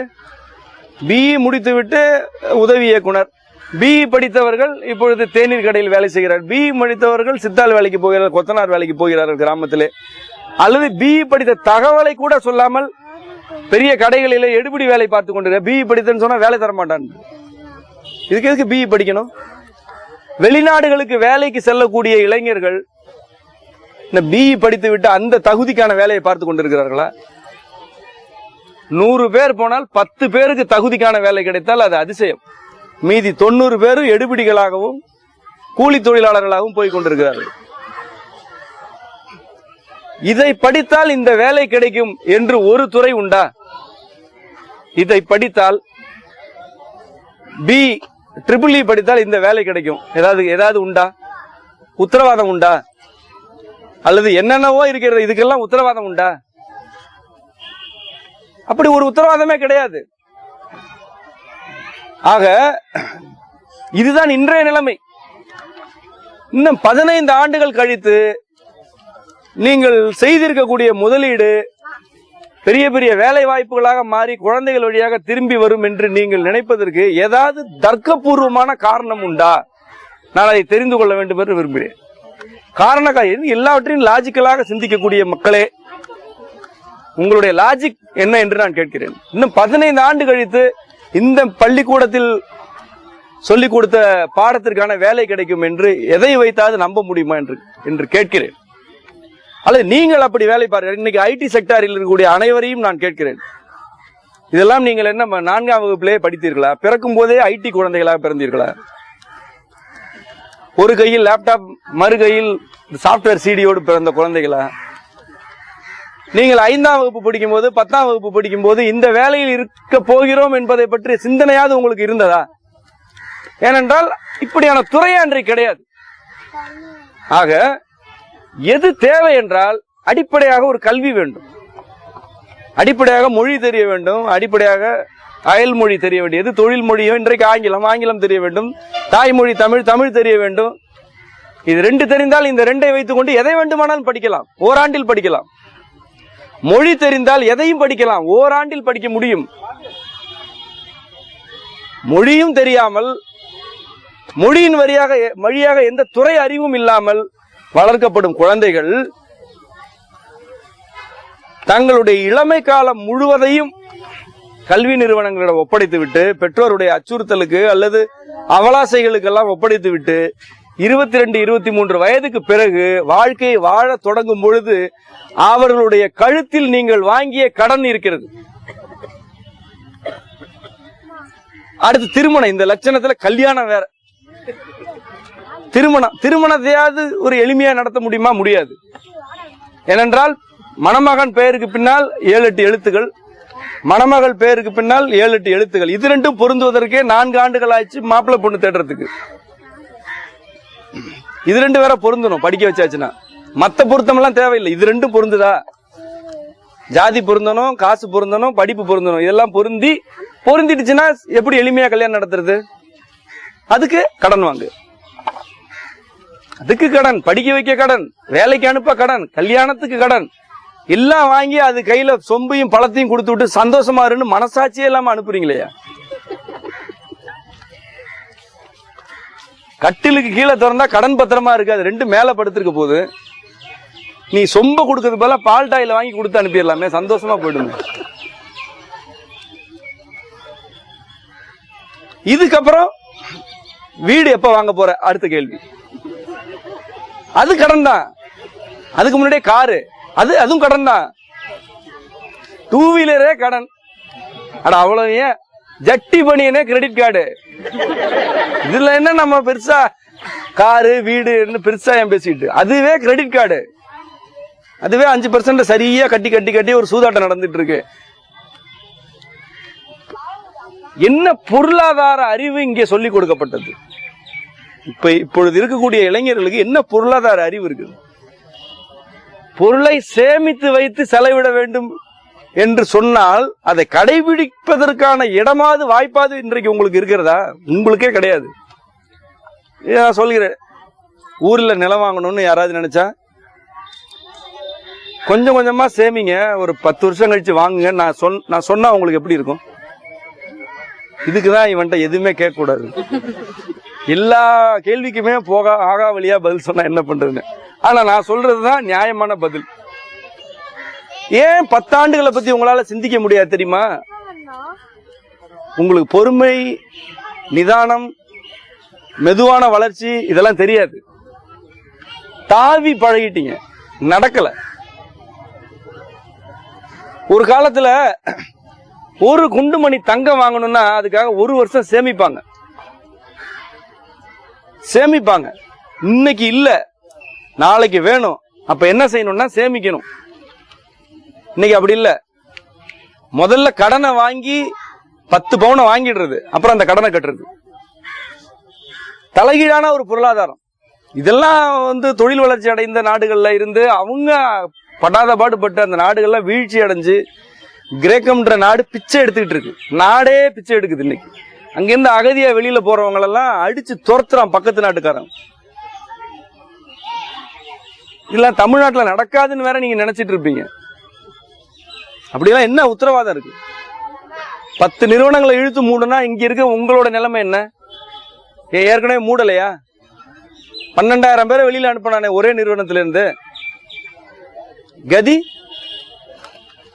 அப்போ சேமிப்பு, நிதானமான வளர்ச்சி, மெதுவான பயணம் இதெல்லாம் உங்களுக்கே இல்ல, உங்க குழந்தைகளுக்கு எப்படி இருக்கும்? உங்களுக்கு வாய்ப்பு இருக்கு இப்ப நீங்க மாறுறதுக்கு. இப்ப வாய்ப்பு இருக்கு உங்களுக்கு. உங்க குழந்தைகளுக்கு அந்த வாய்ப்பு இருக்க வாய்ப்பே கிடையாது. எப்படி இருக்கும்?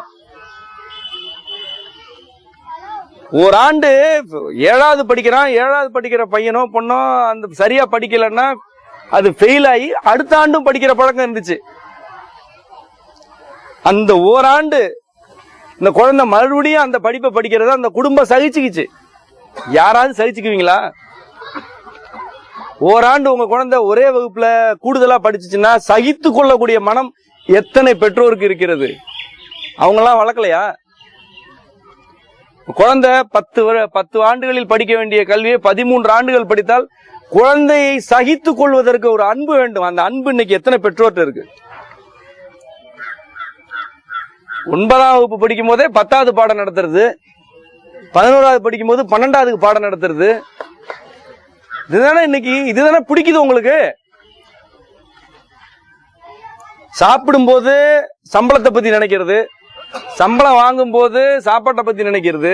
சாப்பிடும் போது சாப்பாட்டை பத்தி நினைக்கிறது இல்ல, சம்பளம் வாங்கும் போது சம்பளத்தை பத்தி நினைக்கிறது இல்ல. சம்பளம் வாங்கும் போது சாப்பாட்டை பத்தி இல்ல, கடன்காரனை பத்தி நினைக்கிறது.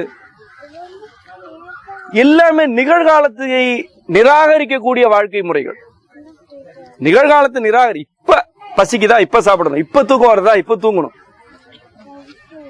இப்ப என்ன தேவையோ அதை இப்ப செய்யணும், இப்ப வெக்கையா இருக்கா குளிக்கணும், இப்ப வெயில்ல இருக்கமா இப்ப நிழலுக்கு போகணும். இப்படியான நிகழ்காலத்தில் வாழக்கூடிய பொறுமை, நிதானம் உங்களுக்கே குறைவா இருக்கு. ஆனால் இந்த குழந்தைகளுக்கு அது சுத்தமா கிடையாது. எந்த குழந்தைய கண்டிக்க முடியுதாங்க? நானும் பாக்குறேன் பல குழந்தைகளை கண்டிக்க முடியலையே. பெரும்பாலான குழந்தைங்க அதிக பிரசங்கிகளா இருக்கு. ஏன் அதிக பிரசங்கியா இருக்கு? காலத்தை மீறி சிந்திக்க வேண்டும் என்ற உங்களுடைய ஆசை தான் குழந்தைகளை உருவாக்கி வச்சிருக்கு. எல்லாம் எதை பத்தி பார்த்தாலும் நாளைக்கு அப்படி ஃபியூச்சரிஸ்டிக்கா யோசிக்கிறதாம். அதுக்கு பேரு எங்க ஃபியூச்சரிஸ்டிக்கா சரியா சொல்லுங்க பாப்போம். இந்த மழை காலம் எப்படி இருக்கும் சென்னையில சொல்லுங்களேன். சென்னைக்கு நிலநடுக்கம் வருமா வராதா? சரியான பதில் யாருக்காவது தெரியுமா? சரியான பதில் வரணுமா வருமா?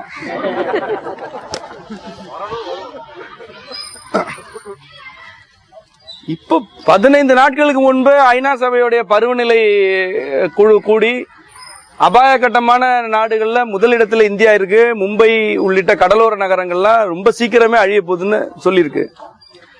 இது ஏன் உங்க பார்வைக்கு வரமாட்டேன்னா, கர்த்தர் தான் பூமியை படைத்தார், ஃபாதர் சொல்லிட்டு போயிட்டாரு. பூமி பிக் பேங் தியரி வழியாக உருவானது, சயின்ஸ் வாத்தியார் சொல்லிட்டாரு. ரெண்டையும் படிச்சுட்டு இருக்குல்ல புள்ள, அப்படித்தானே படிச்சு வந்தீங்க. இப்ப ஐநா சபையோட பருவநிலை அறிக்கை இது ஒரு டிபார்ட்மெண்ட், இந்த பக்கம் எதிர்காலத்துல இந்தியாவில் தொழில் வளர்ச்சி அதிகமாகும். இது டிபார்ட்மெண்ட். டேய், இங்கதான் கடற்கரை நகரமே முழுக போகுதுன்னு சொல்லிட்டு இருக்கா, நீ தொழில் வளர்ச்சி வேற அதிகமா இருக்குமேன்னு சொல்றியடான்னு ரெண்டையும் பொருத்தி பார்த்து நீங்க கேள்வி கேட்க மாட்டீங்க. ஏன்னா இதையும் மனப்பாடம் பண்றீங்க, அதையும் மனப்பாடம் பண்றீங்க. பெருசா போட்டா மட்டும் நீங்க பயந்துருவீங்களா? தினத்தந்தியில ஒரு காலத்துல இதெல்லாம் வந்து தலைப்பு செய்தியாவே வந்தது. தினத்தந்தியில வந்தது. அதுக்கு மேல எதுல எழுதும்? அப்போ என்ன, இந்த பூமியில் ஏற்படக்கூடிய மாற்றங்கள் என்ன, நம்முடைய வாழ்க்கை ஏன் இப்ப கோடையில இவ்வளவு வெக்கம் இருக்கு, ஏன் அங்கங்க மழை பெய்யுது, ஏதாவது தெரியுமா? உங்களுக்கே தெரியாது, குழந்தைகளுக்கு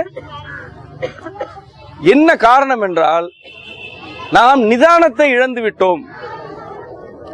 இல்லாத எதிர்காலத்தை பற்றி ஆசைப்பட தொடங்கி விட்டோம். இந்த இல்லாத எதிர்காலத்தை பற்றிய பேராசைகளை உருவாக்கி வைத்தவர்கள் அனைவரும் உங்களிடம் இருக்கக்கூடிய செல்வங்களை கொள்ளையடிப்பதற்காக வந்தவர்கள். அவர்கள் ஒரு சில தலைவர்களை உங்களிடம் காட்டுவார்கள். இந்த பள்ளிக்கூடத்தில் படிச்சவன் அந்த நிறுவனத்துல பெரிய அதிகாரியா இருக்கான், அந்த நிறுவனத்துல படிச்சவன் இதுல பெரிய ஆளா இருக்கான்னு. ஸ்டீவ் ஜாப்ஸ் கடைசியா எழுதின கடிதம் படிச்சீங்களா? ஸ்டீவ் ஜாப்ஸ் மரண படுக்கையில ஒரு கடிதம் எழுதி வச்சிருக்காரு. அன்பு செலுத்துங்கய்யா, பணம் எல்லாம் ஒரு பெரிய விஷயமே இல்ல. இதை இன்னைக்கு நான் வந்து இவ்வளவு செல்வம் இருக்கு, இவ்வளவு பணம் இருக்கு, இந்த எந்திரங்கள் தான் என் உயிரை காப்பாத்துன்னு நான் நம்பிட்டு இருக்கிறேன். அப்படி ஒரு மருத்துவமனையில நான் படுத்து கிடக்குறேன். இதெல்லாம் ஒண்ணுமே பண்ண போறது இல்ல. கடந்து வந்த வாழ்க்கையை திரும்பி பார்த்தா பணத்தையும் போட்டிகளையும் தவிர எதுவுமே இல்ல அப்படின்னு ஸ்டீவ் ஜாப்ஸ் எழுதி வச்சுட்டு போயிட்டாரு. ஆனா ஸ்டீவ் ஜாப்ஸோட சில கொட்டேஷன்ஸ் மட்டும் Facebookல சில பேர் போட்டுட்டு இருக்காங்க. கனவு காணுங்க, நீங்க உங்க இமேஜினேஷனை விட பெருசா எதுவுமே கிடையாது. நான் அப்படிலாம் நான் விரும்பினேன், எனக்கு எல்லாமே நடந்துருச்சு அப்படின்னு இவங்க அதுக்கு பேர் வச்சிருக்காங்க, பாசிட்டிவ் தாட்ஸ். அது பேரு பண்ணிய பார்த்து அன்னப்பறவைன்னு கூப்பிடுறதுக்கு பேரு பாசிட்டிவ் தாட். பண்ணின்னு சொல்லு, பிடிச்சிருக்குன்னு சொல்லு, பிடிக்கலன்னு சொல்லு, அது வேற. பண்ணிக்கு நீ அன்னப்பறவைன்னு பேர் வச்சாச்சுன்னா அது பாசிட்டிவ் தாட்டா? செத்து போறதுக்கு முன்னாடி மிக இளம் வயதுல இறந்து போன ஆள் அவரு. அவர் ஒன்றும் முதுமை காலத்துல எல்லாம் இறந்து போல, ரொம்ப இளம் வயதிலேயே இறந்து போனாரு. உலகம் முழுக்க அவர் கண்டுபிடிச்ச ஐபோனு ஐபேடு எல்லார் கையிலயும் இருக்கு, அந்த ஆள் இல்ல. எதுக்கு? இந்த பள்ளிக்கூடங்கள் சில நபர்களை தூக்கி வச்சுட்டு இங்க படிச்சா இப்படி ஆகலாம், அங்க படிச்சா அப்படி ஆகலாம் அப்படின்னு சொல்றது எல்லாமே பொருளாதாரமும் அதிகாரம் சார்ந்த வார்த்தை. இது வாழ்க்கையை பற்றி யாராவது சொல்றாங்களா? இந்த பள்ளிக்கூடத்துல படிச்ச குழந்தைங்க நல்லா வாழ்ந்துட்டு இருக்கு அப்படின்னு அப்படி யோசிக்க முடியுமா? நல்லா வாழ்றதுன்னா என்னன்னு தெரிஞ்சாதானே அப்படி சொல்ல முடியும். அதுதான் தெரியாது. நல்லா வாழ்றதுன்னா என்னன்னு தெரிஞ்சா அப்படி 4 பேர் கண்ணுக்கு வருவாங்க. நல்லா வாழ்றது என்னன்னே தெரியலன்னா நல்லா வாழ்றவனை பார்த்தா பிச்சைக்காரனே தோணும். நல்லா வாழ்றவங்களை பார்த்தா பிச்சைக்காரனே தோணும். ஒரு பெரிய செல்வந்தரோட என்னுடைய சுத்து வழி உறவினர், மிகப்பெரிய செல்வந்தர் குடும்பம், என் உறவினரும் அப்படிலாம் இருக்காங்க. அதுல ஒரு பையன் என்ன பார்க்கும் போதெல்லாம் துக்கம் விசாரிப்பான், என்ன மாமா இதே மாதிரி இருக்கு அப்படின்னு. நல்லா தானடா. இப்போ ஒரு 4-5 மாசத்துக்கு முன்னாடி பார்த்தேன், என் பையனை கொண்டு போய் பள்ளிக்கூடத்துல விட்டுட்டு திரும்பி வரும்போது நிறுத்திட்டான். தப்பிச்சிடலான்னு பார்த்தேன், நிறுத்திட்டான். நீ ஏன் இப்படியே இருக்க அப்படின்னா, நல்லா தானடா இருக்கானே, என்ன தாடி எல்லாம் வச்சிருட்டு, தாடி பிடிக்குன்றதுக்காக வச்சிருக்கேன்டா அப்படின்னு. என்ன தாடி வச்சிருக்கேன், முடி வெட்ட மாட்டேன், பிடிக்கின்றதுக்காக அப்படி இருக்கேன்டா அப்படின்னா, அவனுக்கு அவன் ட்ரிம்மா அவன் நல்லா ஷேவ் பண்ணிட்டு முடியெல்லாம் வெட்டிட்டு இருக்கான். அப்ப எனக்கு அவனை பார்த்தா அசிங்கமா இருக்கு. இதை நான் சொல்ல முடியுமா? பண்ணி எப்ப பார்த்தாலும் நான் காலையில பையனை பள்ளிக்கூடத்துக்கு கூட்டு போறவன் சும்மா ஒரு தொலாந்தலோன்னு சட்டையை போட்டுட்டு ஒரு கைலியை கட்டிட்டு போயிட்டு வர்றேன். அதுல என்ன உனக்கு பிரச்சனை இருக்கு? அப்ப மதிப்பீடுகள் எப்படி எல்லாம் உருவாகுதுன்னா, ஒரு மேற்கத்தியத்தனமான தோற்றம், ஒரு மேட்டுமைத்தனமான ஒரு போலித்தனமான ஒரு அணுகுமுறை, இப்படி எல்லாம் இருந்தா அவர் நல்லா இருக்காருன்னு. ஒரு இயல்பா இருக்கக்கூடிய இப்ப குழந்தைகளுக்கு நம்ம என்ன சொல்லி தரோம்? குழந்தைகளுக்கு இப்ப வார்த்தைகள் எல்லாம் பாருங்க. ஒரு குழந்தை வெள்ளையா இருந்தா அதுக்கு ஆங்கிலத்துல என்ன சொல்றோம்? நியாயமா என்னன்னு சொல்லணும்? ஆங்கிலத்துல வெள்ளைக்கு என்ன சொல்றோம்? ஃபேர். ஃபேர்னா என்ன? ஃபேர்னா அழகு. வெள்ளையா இருந்தா, வெள்ளையா இருக்குன்னா ஒயிட்டா இருக்குன்னு சொல்லணும். சொன்னா கேவலமா இருக்கும். ஏன்னா அது வெள்ளை கிடையாது, இங்க யாருமே வெள்ளை கிடையாது, வேற ஒரு நிறம், அதுக்கு ஒரு பேர் வைக்கணும். சரி, ஆனா ஃபேர்னா வெள்ளையா இருக்காத அர்த்தம். இப்படிதான் குழந்தைகளே வளர்க்குறோம். ஷூ போட்டுக்கிறது, சாக்ஸ் போட்டுக்கிறது, டை கட்டிக்கிறது, இதெல்லாம் ஒரு வேடிக்கை. எனக்கு கோபம்லாம் இல்ல, கோமாளி கூத்து மாதிரி தெரியுது பார்த்தா. ஏன் நீங்களாம் திருந்தவே மாட்டீங்களா? எந்த ஊர்ல வந்து ஏன் இப்படி போட்டுட்டு இருக்க, ஷூ போடுற, சாக்ஸ போடுற? இதெல்லாம் கல்வி முறையா? இதெல்லாமா பாடம்? இதெல்லாம் பாடமா? நீ என்ன சொல்லி தரணும் நியாயமா பள்ளிக்கூடத்துல? உடல் நலத்தை சரியா வச்சுக்கிறது எப்படி, தாய்மொழியை படிக்கிறது எப்படி, தாய்மொழியில என்னென்னலாம் செல்வங்கள் இருக்கு அதை தெரிஞ்சுக்கிறது எப்படி, நீ ஊருக்கு போய் பொழப்பு நடத்துறது எப்படி, குடும்பம் நடத்துறது எப்படி, இதெல்லாம் சொல்லி தரணும். இது எதையுமே சொல்லி தரல. நீ எதையுமே சொல்லி தராம எந்த கடையில ஷூ வாங்கணும்னு நீயே ஒரு டோக்கன் போட்டு கொடுக்குற, எங்க டை வாங்கணும் அதுக்கு ஒரு டோக்கனு, அதுல கமிஷனு. இது செய்பவர்களை சொல்லி குற்றல. நீங்க போய் ஏன் நிக்கிறீங்க? ஏன் நிக்கிறீங்கன்னா உங்களை அப்படி வளர்த்துட்டாங்க. இந்த கல்வி நிறுவனங்கள் வாழ்க்கையை காப்பாற்றும் என்ற ஒரு பெரிய மாயை உருவாக்கி, கல்வி நிறுவனங்கள் அங்க படிச்சா அது, இங்க படிச்சா இதுன்னு சாதாரணமா சிந்திச்சு பாருங்க. ஒரு 15 வருஷத்துக்கு முன்னாடி ஸ்டேட் ஃபர்ஸ்ட் வாங்கின யாரெல்லாம் தெரியும் உங்களுக்கு? 15 வருஷத்துக்கு முன்னாடி மாநிலத்திலேயே முதல் மதிப்பெண் எடுத்து மருத்துவராகி சேவை செய்ய விரும்புகிறேன்னு பேட்டி கொடுத்தவங்கள உங்களுக்கு இப்ப தெரியுமா? இல்ல 14 வருஷத்துக்கு முன்னாடி இப்படியே வாங்க. அட போன வருஷம் ஸ்டேட் ஃபர்ஸ்ட் வாங்கினவங்க என்ன பண்றாங்க தெரியுமா? இந்த குமுதத்துல வேலை செஞ்சப்ப நான் போய் சேர்ந்த உடனே ஒரு ஐடியா மீட்டிங்ல ஒரு ஐடியா சொன்னேன். அப்பதான் ரிசல்ட் வந்துச்சு. சார் இந்த மார்க் எடுத்தவங்க எல்லாம் வந்து சாக்லேட் ஊட்டி போட்டோ கொடுத்து ரொம்ப இது பண்றாங்க. அதனால நிறைய பிள்ளைங்க தற்கொலை பண்ணிக்குது. நம்ம பிரச்சனை அங்க. அதனால மார்க் எடுக்காதவங்க ஏதோ முட்டாள் மாதிரி ஆயிடுது. அதனால ஒரு 7-8 வருஷத்துக்கு முன்னாடி ஸ்டேட் ஃபர்ஸ்ட் எடுத்தவங்கள இன்னைக்கு என்ன நிலைமைன்னு நான் போய் பார்த்துட்டு ஒரு கட்டுரை எழுதுறேன்னு சொன்னேன். ஏன் வந்தோடனே இவ்வளவு நெகட்டிவா பேசுற அப்படின்னு, ஏன் இவ்வளவு நெகட்டிவா இருக்க நீ அப்படின்ட்டாங்க. அந்த கட்டுரைக்கு அனுமதியே கிடைக்கல. ஆனா நான் இப்பவும் தேடிட்டு இருக்கேன். இப்ப அவங்க எல்லாம் நல்லா வாழலன்னு நான் சொல்ல வரல, அது இல்ல, என்ன சிறப்பா வாழ்ந்துட்டாங்கன்றையாவது தெரிஞ்சுக்க விரும்புறேன். என் கூட படிச்ச ஒரு பையன் ஃபுட்பால் பிளேயரு, அனைத்து விதமான வேலைன்னா என்ன, அந்த 8வது 9வது படிக்கிறப்பவே எல்லா பழக்கங்களும் இருக்கக்கூடிய ஒருத்தன். ஏதாவது கொஞ்சம் எது பேசினா அடிச்சிருவான், பேசலாம் மாட்டான், அடிச்சிருவான். இந்த 12வது வகுப்பு முடிச்சுட்டு நான்லாம் பிகாம் படிச்சுட்டு இருக்கும்போது அவனை பாக்குறேன், எல்ஐசியில வேலை பார்த்துட்டு இருக்கான். என்னடா அவங்க அப்பா இறந்து போயிட்டாரு, இவன் ஸ்போர்ட்ஸ் கோட்டா வச்சுட்டு இவன் வேலைக்கு சேர்ந்துட்டான். இப்ப அவன் அதிகாரி. எங்கூட படிச்சதுல எவன்லாம் உருப்படாதவன் பேர் எடுத்தாலும் அவன் எல்லாமே இன்னைக்கு சாப்ட்வேர் இன்ஜினியர்.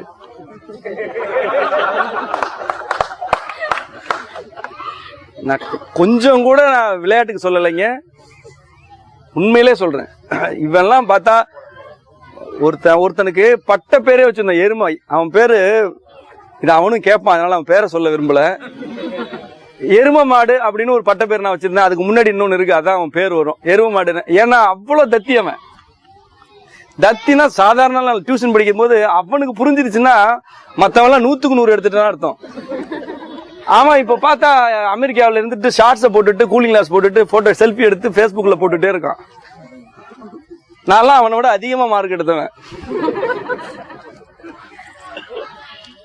இது எப்படி நடந்துச்சுன்னா, இது எப்படி நடக்குதுன்னா ஒண்ணும் இல்ல, ஒரு சின்ன விளையாட்டு தான்.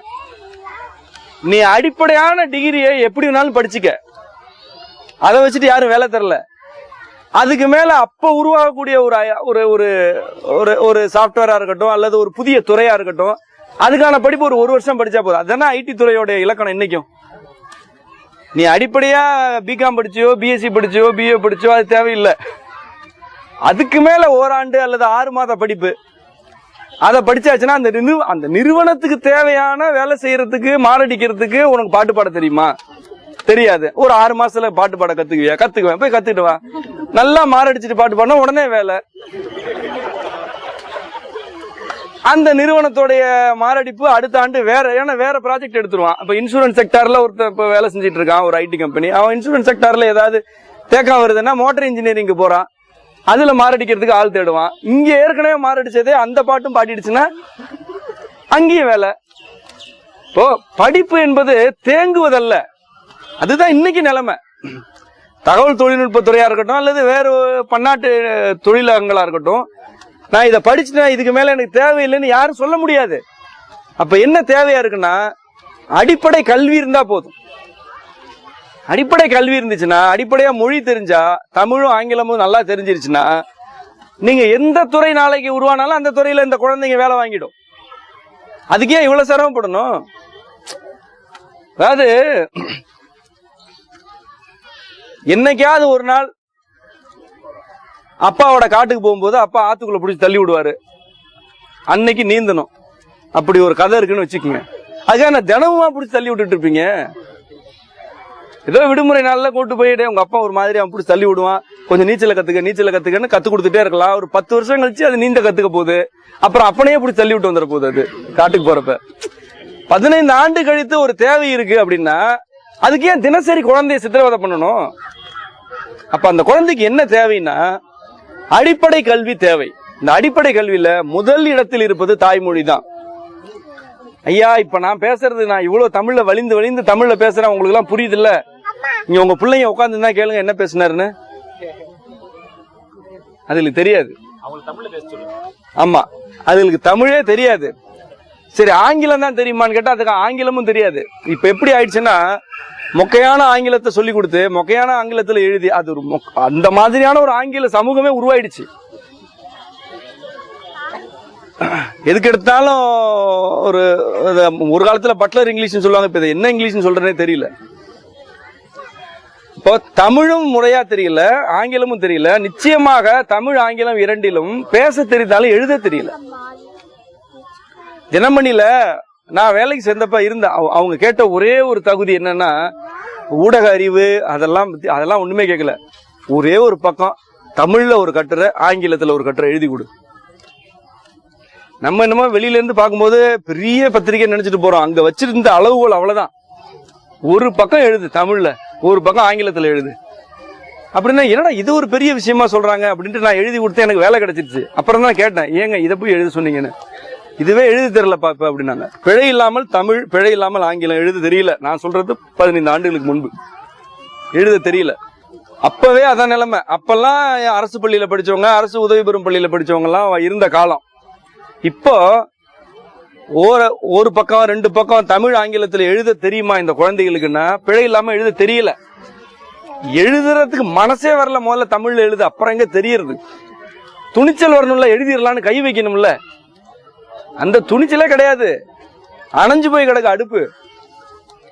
ஆங்கிலத்துல பாடத்தை எழுதுவாங்க. நீங்க புதுசா ஒரு தலைப்பு கொடுத்து எழுத சொன்னா எழுத மாட்டாங்க. ஏன்னா அது மனப்பாடம், இது சொந்த புத்தி. புதுசா இந்த பாரு, இந்த ஊர் சந்தையை பார்த்துட்டு, இந்த ஊர் சந்தையை பத்தி ஆங்கிலத்துல தான் எனக்கு ஒரு 2 பக்கத்தை எழுதி கூட அப்படின்னு கேளுங்களேன். அது வாங்கியிருக்கிற ஆங்கில மதிப்பெண்ண பாருங்க எவ்வளவு வாங்கியிருக்குன்னு. 80க்கு மேல வாங்கும். எதை பற்றியுமே சொந்த புத்தியை பயன்படுத்தி எந்த மொழியிலும் எழுத தெரியாத குழந்தைங்க நீங்கெல்லாம் அப்படி இல்லையே. உங்களுக்கு படிக்க தெரியும், எழுத தெரியும். அதனால தானே இங்க வர்றீங்க. இப்ப இந்த மாற்றம் கூட உங்க குழந்தைகள்ட்ட நடக்காது. அவங்க எதை படிக்க போறாங்க எதிர்காலத்துல? அவங்களோட வாசிப்பு என்ன? அவங்களுக்கு என்ன புத்தகத்தை அறிமுகப்படுத்துவீங்க? எந்நேரமும் வீடியோ கேம்ல உட்காந்துருக்குது. மொபைலு, வீடியோ கேமு, லேப்டாப்பு, இந்த மாதிரி கருவி சார்ந்த வாழ்க்கை. சாதாரணமா ஒரு செய்தி தெரிஞ்சுக்குங்க, இந்த செல்போன்ல இருந்து வெளியாகக்கூடிய ஒளி வீச்சு கண்ணை கெடுத்துரும். இப்ப நீங்க உடனே இந்த நிகழ்ச்சி முடிஞ்ச உடனே செஞ்சு பாருங்க. ஒரு செய்தித்தாள் அல்லது ஏதாவது ஒரு புத்தகத்தை எடுத்து கொஞ்சம் பக்கத்துல வச்சு படிச்சு உங்களால படிக்க முடியுதான்னு சொல்லுங்க. செல்போனை எவ்வளவு பக்கத்துல வைக்கிறீங்களோ அந்த அளவுக்கு ஒரு புத்தகத்தை படிக்க முடியுதா? ஒரு கையில செல்போனு, ஒரு கையில புத்தகம் வச்சுக்கோங்க. ரெண்டையும் பக்கத்துல எடுத்துட்டே போங்க. உங்களால செல்போன்ல உள்ள எழுத்த படிக்க முடியும், புத்தகத்துல உள்ளதை படிக்க முடியாது. அப்ப என்ன அர்த்தம் தெரியுமா? குறைந்த ஒளியில் பார்க்கக்கூடிய திறனை உங்க கண்ணு இழந்துட்டு இருக்குன்னு அர்த்தம். ஏன் இழந்துட்டு இருக்குன்னா, இவ்வளவு மிகை ஒளியில நீங்க பார்த்து பார்த்து பழகிட்டு இருக்கிறீங்க.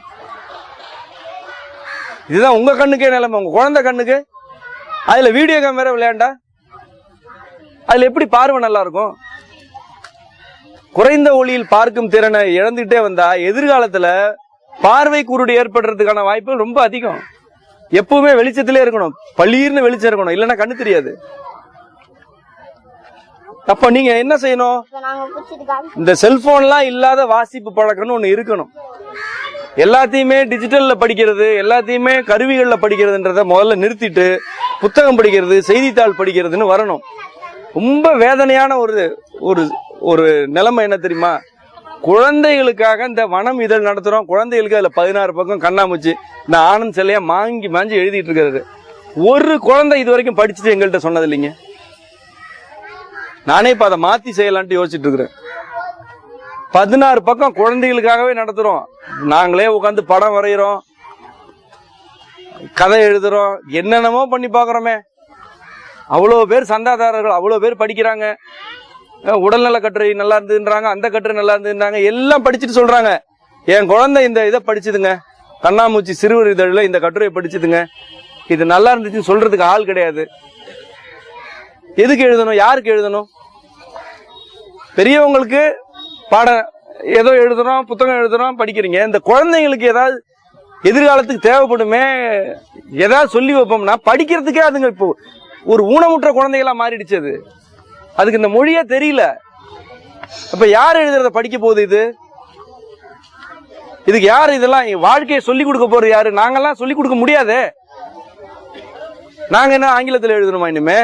இல்ல நாங்க இந்த எழுத்து அப்படியே ஆங்கிலத்துக்கு மாத்தினா அதை படிக்க முடியுமா? இவ்வளவு ஆழமான எழுத்து நடைய அப்படியே ஆங்கிலத்துக்கு மாத்தினா அதை படிக்கிற அறிவாது இருக்கா? இல்ல. அப்போ என்ன நடக்குதுன்னா, ரொம்ப அறவேக்காட்டுத்தனமான ஒரு சமூகம் உருவாயிட்டு இருக்கு. இந்த அறவேக்காட்டுத்தனமான சமூகம் எதை பத்தியும் கேள்வி கேட்காது, எதை பத்தியும் சொந்தமா சிந்திக்காது, பயந்துகிட்டே இருக்கும். அப்ப அதாகுமோ, மார்க் போட மாட்டாங்களோ, வெளியில அனுப்பிடுவாங்களோ, இதை பண்ணிடுவாங்களோ, கூப்பிட்டு கேள்வி கேட்பாங்களோ, இப்படின்னு பள்ளிக்கூடத்துல பயப்பட ஆரம்பிக்கிறது. நாளைக்கு முதலாளிகிட்ட போய் பயப்படும், அப்புறம் பொண்ணா இருந்தா புருஷன்கிட்ட பயப்படும், புருஷனா இருந்தா மனைவிட்ட பயப்படுவார். எங்க பார்த்தாலும் அச்சம், எதற்கெடுத்தாலும் பயம். இப்ப இதெல்லாம் எங்கிருந்து உருவாகுதுன்னா, விடுதலை அற்ற குழந்தை பருவம். குழந்தைகள், நான் வெளிப்படையா சொல்றேனே, 4வது 5வது படிக்கும் போதே உடலுறவு பால் உறுப்புகளை பத்தி எல்லாம் பிள்ளைங்களுக்கு, உங்களுக்கு தெரியாதா? எல்லாருக்குமே தெரியும். 4வது 5வது படிக்கும் போது இத சக குழந்தைகளோட பேசிக்கிற மாதிரி அப்ப பள்ளிக்கூடம் இருந்துச்சு. 4வது பையன் 4வது பொண்ணை பத்தி பேசுறது 4வது குழந்தைகிட்டே பேசிக்கிட்டு இருந்துச்சு அந்த காலத்துல. ஏன்னா அப்ப வகுப்பு முறையே எப்படி இருக்கும்னா, ஒரு காலையில ஒரு பிடி கிளாஸ் இருக்கும், மதியானம் ஒண்ணு இருக்கும், வாரத்துக்கு 2-3 விளையாட்டு பிரிவுகள் இருக்கும். இப்ப மதியானம் சாப்பாடு நேரம்னு ஒரு 1.5 மணி நேரம் இருக்கும். மணல் எல்லாம் ஓடி பிடிச்சி விளையாண்டுட்டு வந்து உட்காந்தா, அப்புறம் வாத்தியார் ஏதாவது பாடம் நடத்தினா தூங்கலாம். இது மாதிரி இருந்துச்சு. ஒரு சாயங்கால நேரம் வீட்டுக்கு எல்லா பிள்ளைகளுமே 1.5 கிலோமீட்டர் 2 கிலோமீட்டர் நடந்து போயிட்டு வந்துச்சு. அப்ப 4 பேர்கிட்ட பழக முடியும், பேச முடியும். இப்ப அந்த குழந்தை சம வயது குழந்தைகளோட பேச முடியுமா? அதை மட்டும் யோசிங்களேன். சம வயது 4வது குழந்தை 4வது குழந்தையோட பேச முடியுமா? பேசுறதுக்கு எங்க நேரம் இருக்கு? பள்ளிக்கூடத்துக்கு போனா தமிழ்ல பேசினா அபராதம், தமிழ்ல பேசினா அபராதம் பள்ளிக்கூடத்துல. அப்ப அது பேசவே போறது கிடையாது. ஏன்னா பேச வேண்டிய விஷயம் எல்லாம் வேற மாதிரியானது. நாம என்னெல்லாம் பேசிக்கிட்டோமோ அதெல்லாம் ஆங்கிலத்துல பேசணும்னா நம்ம என்ன இருப்போம்? பேசியிருக்கே மாட்டோம். போடா அப்படி ஒரு கருமை வேணான்ட்டு வந்திருப்போம். ஒரு 6வது 7வது படிக்கிற பிள்ளைங்க இப்படி ஏதாவது பேசிக்கணும்னா, உடல் வளர்ச்சியை பத்தி பேசிக்குது, இதெல்லாம் பேசணும்ல. இன்னும் உங்ககிட்ட பேசணும், எல்லாத்தையுமே உங்கள்கிட்ட பேச முடியும்? அதாவது வயசுக்குள்ளதிட்ட பேசணும்ல. பேச முடியுமா? பேச முடியாது. அப்ப என்ன பேசுற 4 கேள்வி வரும், அப்புறம் அதுக்கு ஒழுங்கு நடவடிக்கை வரும். இப்ப அந்த காலத்துல குழந்தைகள்லாம் நண்பர்கள் தான். குழந்தைங்கன்னா ஒரு பள்ளிக்கூடத்துல படிச்சா நண்பர்கள் தான். இப்ப எல்லாம் போட்டியாளர்கள் தானே. 89 88 87 மார்க் வச்சு தானே முடிவாகுது உறவு. அப்புறம் என்ன லஞ்ச் அவன் கொண்டு வரான், இவன் என்ன லஞ்ச் கொண்டு வரா, என்ன ஃப்ரூட்ஸ் கொண்டு வரா, இப்படி வச்சு தானே பிரிக்கிற வேலை தான் நடக்குது. அப்போ இவங்க இயல்பா தங்களுடைய வயதுக்கேற்ற உணர்ச்சிகளை வெளிப்படுத்துறதுக்கு சரியான துணையே கிடையாது இப்ப குழந்தைகளுக்கு. அதனால அவங்க எங்க திரும்புறாங்கன்னா, சமூக வலைதளங்களுக்கு திரும்புறாங்க. அதுல அவங்களுக்கு ரகசியம் கிடைக்குது. இந்த பக்கம் அந்த பக்கம் நீங்க நகர்றப்ப தனியா உள்ள லாகின் பண்ண முடியுது, வெளியில வர முடியுது. இப்ப என்ன ஆயிடுச்சு, அந்தரங்கங்களையும் தனிப்பட்ட உணர்ச்சிகளையும் கொட்டுறதுக்கு பக்கத்துல மனிதர்கள் இல்லாதனால எங்கேயோ இருக்கக்கூடிய யாரோ ஒருத்தர் அவர் போட்ட வீடியோ, அவர் எழுதின கதை கட்டுரை இதெல்லாம் படிச்சுதான் இதெல்லாம் நிறைவு செஞ்சுக்கிற மாதிரி ஆயிடுச்சு நிலைமை. இது பெரியவங்களுக்கே இதான் நிலைமை. நான் சும்மா ஒரு பளிச்சுன்னு சொல்லிடக்கூடாதுன்றதுக்காக குழந்தைகளை வச்சு பேசிட்டு இருக்கேன். பல பெரியவங்களுக்கே இதான் நிலைமை. இதை பேசுறதுக்கே ஆள் கிடையாது. 25 வயசு 35 வயசுல இருக்கக்கூடிய எத்தனை பேருக்கு இதை பளிச்சுன்னு பேசுறதுக்கு துணை இருக்கு? அதுவே கிடையாது. குழந்தைகளோட நிலைமை ரொம்ப கேவலம். ஆனா வயதுக்குரிய உணர்ச்சிகளும் வயதுக்குரிய எண்ணங்களும் வராமலா இருக்கும். பத்மா சேஷாத்திரியில சேர்த்துட்டதுனால ரொம்ப ஒழுக்கமாவே வளருதுங்க அப்படின்னு சொல்லிக்கலாம். அதனால அது என்ன 10வது படிக்கிறப்ப கூப்பிட்டு கேட்டா, ஏப்பா இந்த மாதிரி அந்த நடிகையோட இதெல்லாம் பாத்தீங்கன்னா, இல்ல நான் இந்த ஸ்கூல்ல படிக்கிறேன் எனக்கு தெரியாது அப்படி சொல்ல போதா? இல்ல 2.5 லட்சம் ரூபாய் ஃபீஸ் கட்டியிருக்காங்க சார், எனக்கு அதெல்லாம் அந்த நடிகரை பத்தியும் தெரியாது நடிகையும் பத்தி தெரியாது அப்படி சொல்ல போதா? அங்கதான் இன்னும் கூடுதலா கத்துக்கும். அங்கதானே கருவி சார்ந்த உறவுகள் அதிகமா இருக்கு. ஒரு புத்தகம், ஒரு நடிகை படம் போட்ட புத்தகம் இல்ல பெண்கள் ஆண்கள் படம் போட்ட புத்தகம் வாங்கணும்னா கூட 7 கிலோமீட்டர் சைக்கிள் மிதிச்சுட்டு போய் திருட்டுத்தனமா வாங்கிட்டு வந்து படிச்சது ஒரு காலம். இப்ப எல்லாமே விரல் நுனியில இருக்கு, மலிஞ்சு போச்சு. ஒரு தட்டுனா வந்து உலகத்துல உள்ள எல்லா பொம்பளை படமும் வந்து விழுது, ஆம்பளை படமும் வந்து விழுது. இதுக்கு பேரு பெரிய கல்வி முறையா? இதுக்கு பேரு பெரிய பகுத்தறிவு உள்ள சமூகமா? இது எந்த வயதுல எப்ப எப்படி தெரியணும், எந்த விஷயம் தெரியணும்ன்றது சாதாரணமா இயல்பா நடந்துருச்சு. யாரும் திட்டம் போடல அந்த காலத்துல. ஆனா இன்னைக்கு எல்லாமே எல்லாருக்கும் கிடைக்குது. இதெல்லாம் எப்படி தடுத்து நிறுத்த முடியும்? நீங்க தடுத்து நிறுத்தி தான் பாருங்களேன். உங்க மேலதான் கோபம் வரும்.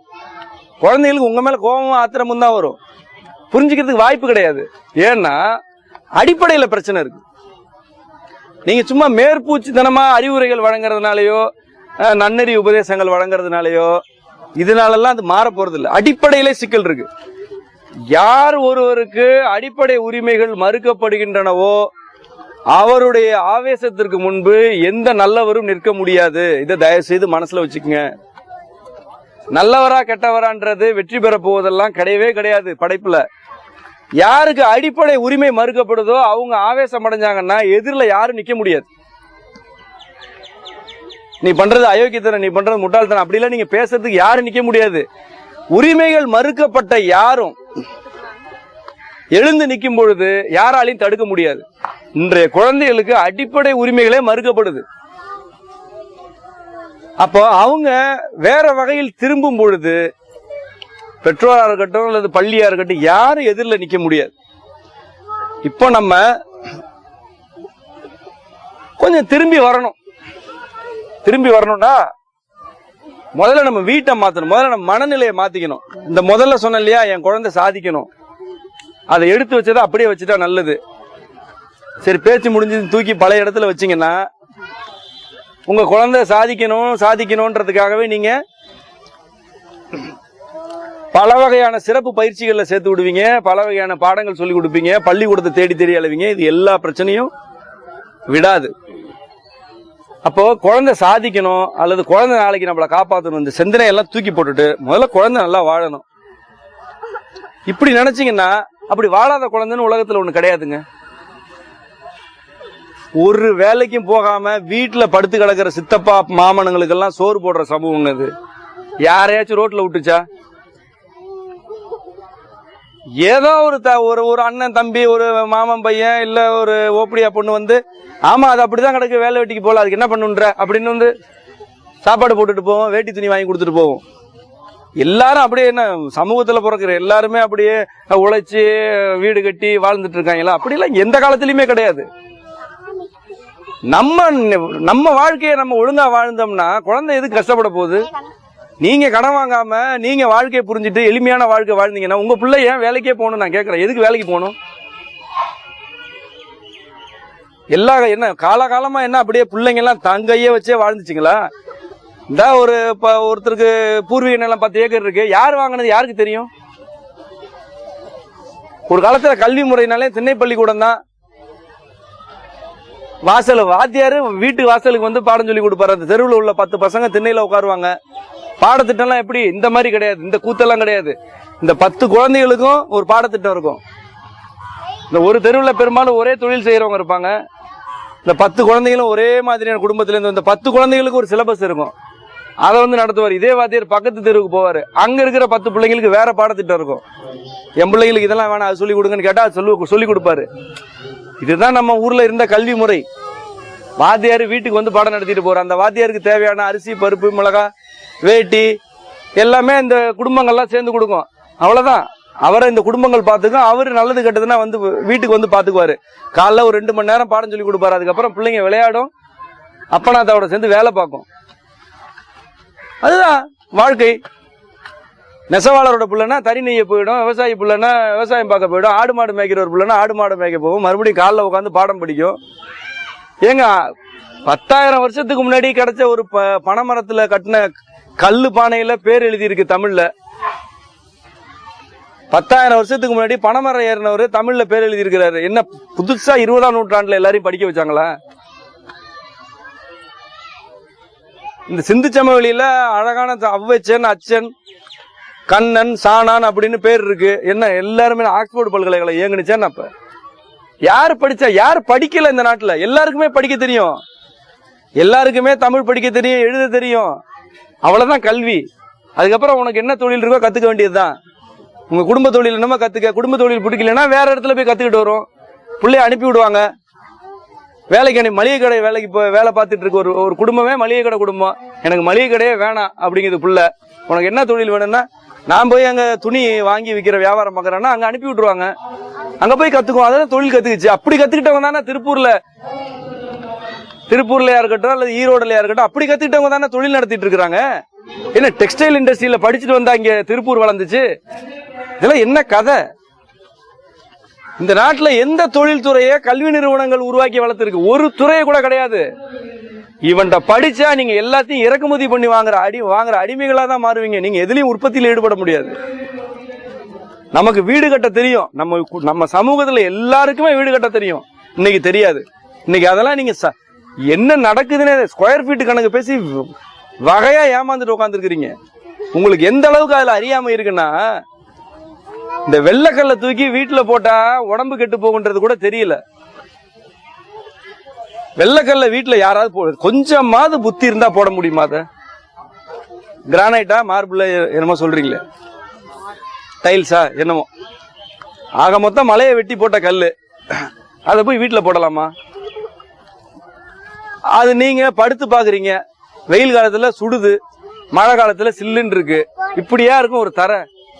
ஏங்க, வெளியில சில்லுன்னு இருக்குன்னா வீட்டுக்கு வந்தா கதன்னு இருக்குன்னா வீடுன்னே ஒண்ணு கட்டுறது. ரோட்ல எப்படி நடக்கிறோமோ அதே மாதிரியே வீட்டுக்குள்ள இருந்தா அதுக்கு என்ன கருமத்துக்கு நீ வீடு கட்டணும்? வெளியிலே படுத்துடலாமே கொடையை பிடிச்சிக்கிட்டு. இப்ப இது அவ்வளோ பெரிய கோயில்கள்லாம் கட்டின பாறைகளை சிற்பம் அடிக்க தெரிஞ்ச தொழில்நுட்பம் தெரிஞ்சவங்களுக்கு அது தெரியாதா? அது யாவனா வீட்டுல போட்டிருக்காங்களா? நம்ம ஆளுங்க போடல. தாராசுரத்தை விட பெரிய கோயிலை உடையா பாறைகளை புரிஞ்சுக்கிற தொழில்நுட்பம் வேணும்? யாராவது வீட்டுல போட்டாங்களா? போடல. வீட்டுல ஒழுங்கா காரை பூசி போடுவாங்க. இன்னும் சொல்ல போனா செங்கல்ல தளம் போட்டிருக்காங்க பெரிய கோயில்ல. அருமையான தளம் அதுதான். 2-3 அடுக்கு தளம் செங்கல்ல ஃப்ளோர். என்ன வெயில் அடிக்கட்டும், என்ன மழை பெய்யட்டும், என்ன ஆகும்? இதுக்கு பேர் தொழில்நுட்பமா? இந்த மலையை தட்டி கொண்டு வந்து வெள்ளக்கல்ல தூக்கி வீட்டுல போட்டு அதுல கழிவறை குளியலறையில வேற அதை போட்டுக்கிறது, வலிக்கு உழுவுறதுக்காக. இப்ப இதுல இருந்து என்ன தெரியுது? இன்னொன்னு, ஹாலோ பிளாக்ல தான் கட்டின வீட்டை நீங்க சதுரடி 1500 ரூபாய் கொடுத்து வாங்குறீங்கன்னு உங்களுக்கு தெரியுமா? ஹாலோ பிளாக் ஊர்ல எல்லாம் எதுக்கு பயன்படுத்துறாங்கன்னு தெரியுமா? இந்த அரசாங்கத்துல எல்லாம் கழிவறைகள் இலவசமா கட்டி கொடுக்குறாங்க. 11,000 ரூபாய் கொடுத்தா கான்ட்ராக்ட்ல டாய்லெட் கட்டி கொடுத்துருவாங்க. அதுக்குதான் ஹாலோ பிளாக். நீங்க சதுரடி 1500 ரூபாய் கட்டுற வீட்டு ஹாலோ பிளாக்ல தான் கட்டிருக்காங்க. சுத்திலும் ஒத்த செங்கல். உங்க வீடெல்லாம் நீங்க எந்த அபார்ட்மெண்டா இருந்தா என்ன ஒத்த செங்கல் எல்லாம் அவ்வளவு பெரிய வீடு அவ்வளவு உயரத்துல கட்டவே கூடாது. சின்னதா சிக்கல் வந்தாலும் விழுந்துரும். சரி, அதுதான் தொழில்நுட்பம்னா கூட அதுக்கு 1500 ரொம்ப அதிகம். அப்படிதான் இதுதான் பெரிய தொழில்நுட்பம்னே வச்சுக்கோங்க. அதுக்கு 1500 அநியாயம். அப்போ நம்ம இருக்கிற வீடு எதனால் கட்டப்படுகிறது? இந்த மெட்டீரியலை இங்க பயன்படுத்தினா நல்லதா கெட்டதானே உங்களுக்கு தெரியாது. உங்களுடைய தாய் தகப்பனுக்கும் முந்தைய தலைமுறைக்கு இந்த பிரச்சனையெல்லாம் இருக்கல. அவங்களுக்கு வீடுன்னா என்ன, கூரைன்னா என்ன, எந்த மரத்தை எங்க போடணும், எந்த கல்லை எங்க வைக்கணும்னு தெரியும் 2 தலைமுறைக்கு முன்னாடி. அப்ப கட்டின வீடு தான் இப்ப நம்ம போய் பார்த்து புகைப்படம் எடுத்து மறு உருவாக்கத்துக்கு பயன்படுற வீடெல்லாம் இன்ஜினியரிங் காலேஜ் கண்டுபிடிப்பதற்கு முன்பாடி கட்டப்பட்ட வீடுகள். இப்போ சமையல், வீடு கட்டுறது, மருத்துவம் எல்லாத்துக்குமே இந்த துறைகள் சார்ந்த கல்வி நிறுவனங்கள் தான் சீரழிவுகளுக்கு காரணமா இருக்கு. கேட்டரிங் இன்ஸ்டிடியூட் வந்துச்சு, சாப்பாடு நாசமா போனுச்சு. டெக்ஸ்டைல் ஃபேஷன் டெக்னாலஜி வந்துச்சு, ஆடை வடிவமைப்பு அழிஞ்சே போச்சு. அக்ரி காலேஜ் வந்துச்சு, சாப்பாடு நஞ்சா மாறுனுச்சு. இதுதான் கல்வி முறை. 50 வருஷத்துல பெரிய பெரிய தொழில் துறைகள் நான் சொன்னதெல்லாம். இப்ப இதுல இருந்து படிச்சுட்டு வந்தவங்க செஞ்ச விவசாயம், கட்டின வீடு, செய்யற துணி, இதை வச்சுதான் நம்ம பிரச்சனைகளை அனுபவிச்சுட்டு இருக்கோம். இப்ப நம்ம குழந்தைகளை இதே சாக்கடையில கொண்டு போய் தள்ளணுமா, இல்ல அவங்கள மீட்டெடுக்கணுமானா, மீட்டெடுக்கிறதுக்கு எனக்கு தெரிஞ்ச வழிகள் தான் நான் சொல்றேன். இந்த வருஷம் சேர்த்தாச்சா விட்டுருங்க, பரவாயில்ல. ஆனா முதல்ல நீங்க உங்க மனநிலையை மாத்திக்கங்க. போட்டி போடுறதை நிறுத்துங்க. உங்க குழந்தையோட அமைதியை வேண்டுங்க. குழந்தை அமைதியா இருக்கட்டும், நிம்மதியா இருக்கட்டும். நீங்க சொல்லிக் கொடுங்க. பள்ளிக்கூடம் சொல்லிக் கொடுக்கறத தயவுசெய்து நம்பாதீங்க. அங்க மார்க் எடுத்தாலும் சரி, எடுக்கலாம் சரி, விட்டுருங்க. தாய்மொழி நிச்சயமாக எல்லா குழந்தைகளுக்கும் தமிழ் கத்துக் கொடுங்க. முறையான ஆங்கிலத்தையும் கத்துக் கொடுங்க. அவங்க ஆங்கிலமும் சொல்லி தர மாட்டாங்க, தமிழும் சொல்லி தர மாட்டாங்க. உங்க குழந்தை மார்க் எடுத்தா இங்கிலீஷ் நல்லா படிக்கணும் அர்த்தம் கிடையாது.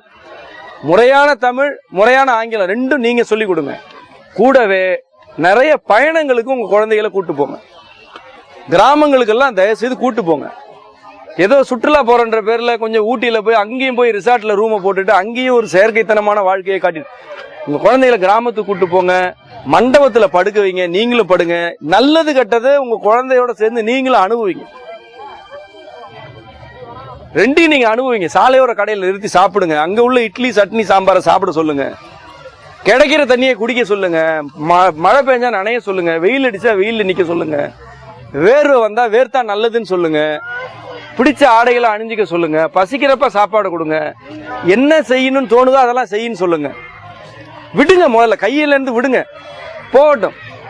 4 இடத்துல முட்டி மோதி திரும்பட்டும். அப்ப சொல்லுங்க இதனால இது, அதனால அதுன்னு. நான் என்னுடைய மகளுக்கு முதல் முறையா நெருப்பத்தோட போகும்போது தடுக்க கூடாதுன்னு சொல்லிட்டேன். மெழுகுவத்தியில போய் கிட்ட கையை வச்சோன்னா திரும்பி வந்தா. மெழுகுவத்தி என்ன கையே எரிக்காது. கிட்டக்க போனோன்னா தெரிஞ்சுக்கணும்ல. எவ்வளவு நாள் தான் நீ சொல்லிட்டே இருப்ப அது சுடுன்னு, அது எப்படி தெரியும் அதுக்கு? அதுக்கப்புறம் நீ போய் தொடுன்னு யார் சொன்னாலும் செய்யாது. அது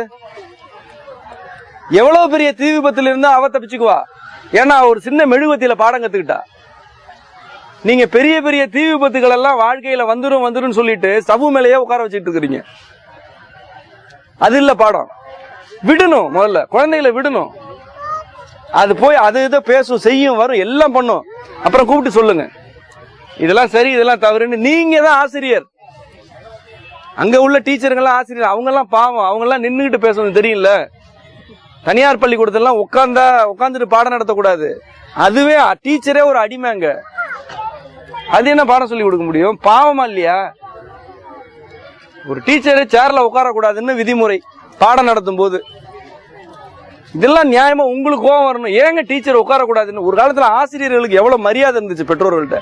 நீங்க என்ன நினைக்கிறீங்கன்னா, நான் தான் பணம் கொடுத்துட்டேன்ல, நான் பணம் கொடுத்துட்டேன், டீச்சர்லாம் அடிமைன்னு நீங்க நினைக்கிறீங்க.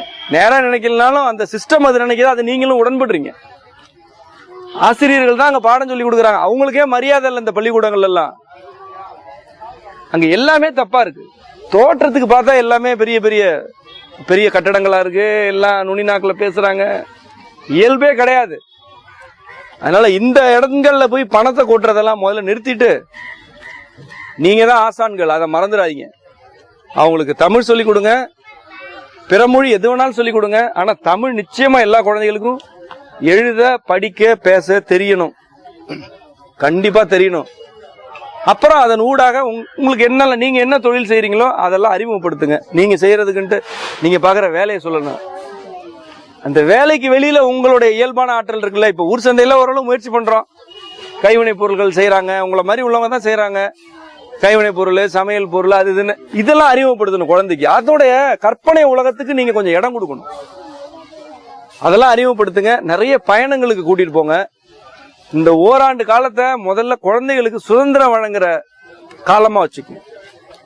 என்ன செய்யக்கூடாதுன்னா, இந்த சில பேர் பண்றாங்க, இந்த கல்வி முறையே தவறு அப்படின்ற இது மாதிரியான பேச்செல்லாம் கேட்டுட்டு உடனே அந்த குழந்தைய தூக்கி கொண்டு போய் வேற எங்கேயோ ஹாஸ்டல்ல சேர்த்து விடுறது, எங்கேயோ இது மாதிரி மரபு வழியில கல்வி சொல்லி கொடுக்குறாங்க அப்படின்ற அடிப்படையில் திடீர்னு ஒரே நாள்ல தூக்கி கொண்டு போய் அரசு பள்ளியில சேர்த்து விடுறது அப்படின்னு. அதாவது எல்லாத்தையுமே நீங்க ப்ரோக்ராம் எழுதுற மாதிரி எழுதிட முடியாது.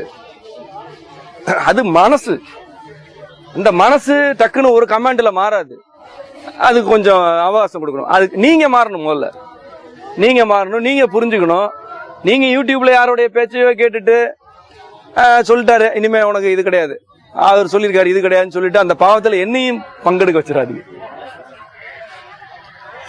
ஏதோ சாக்லேட் கேட்டா வாங்கி தான் கொடுக்கணும், ஐஸ்கிரீம் கேட்டா வாங்கி தான் கொடுக்கணும், யூடியூப்ல அவர் சொல்லியிருக்காரு பேச்சை கேட்டுட்டு நீங்க உங்க மனப்பாட பாடமுறையிலேருந்து நீங்க முதல்ல வெளியில வாங்க, சுயமா சிந்திங்க, நீங்க முதல்ல சுதந்திரம் அடைங்க. அந்த சுதந்திரத்தை உங்க குழந்தைகளுக்கு கொடுங்க. மாற்றம் மெதுவா நடக்கட்டும், ஆனா மாறணும்ன்ற விருப்பம் நிலையானதா இருக்கணும்.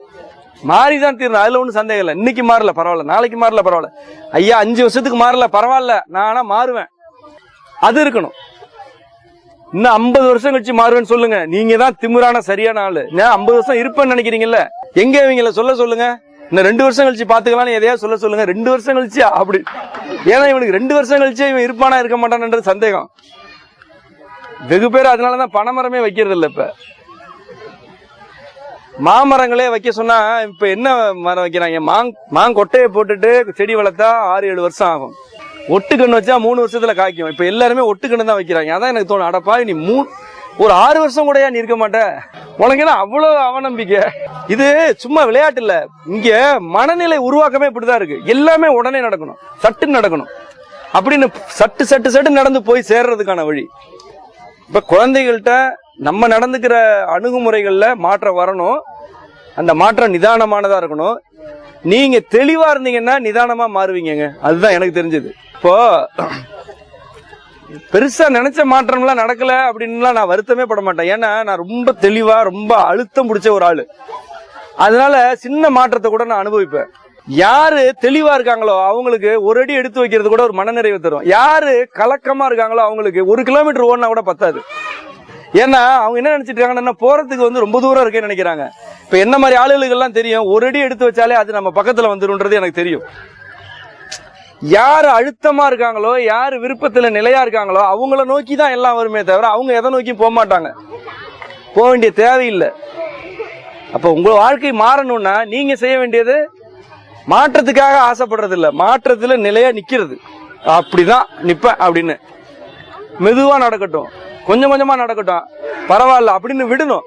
விட்டா நீங்க உறுதியான ஆளு. நீங்க உறுதியா இருந்தா மாற்றம் உங்களை தேடி வரும். நீங்க அது பின்னாடி அலைய வேண்டாம்.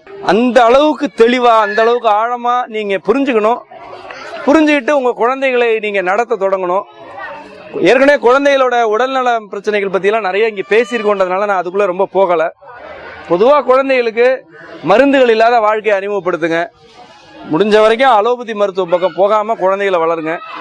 இப்ப அவங்க அலோபதி சார்ந்த உடல்நிலையில இருக்காங்களா, பரவாயில்ல, கொஞ்சம் கொஞ்சமா அவங்கள அதுல இருந்து வெளியில கொண்டு வாங்க.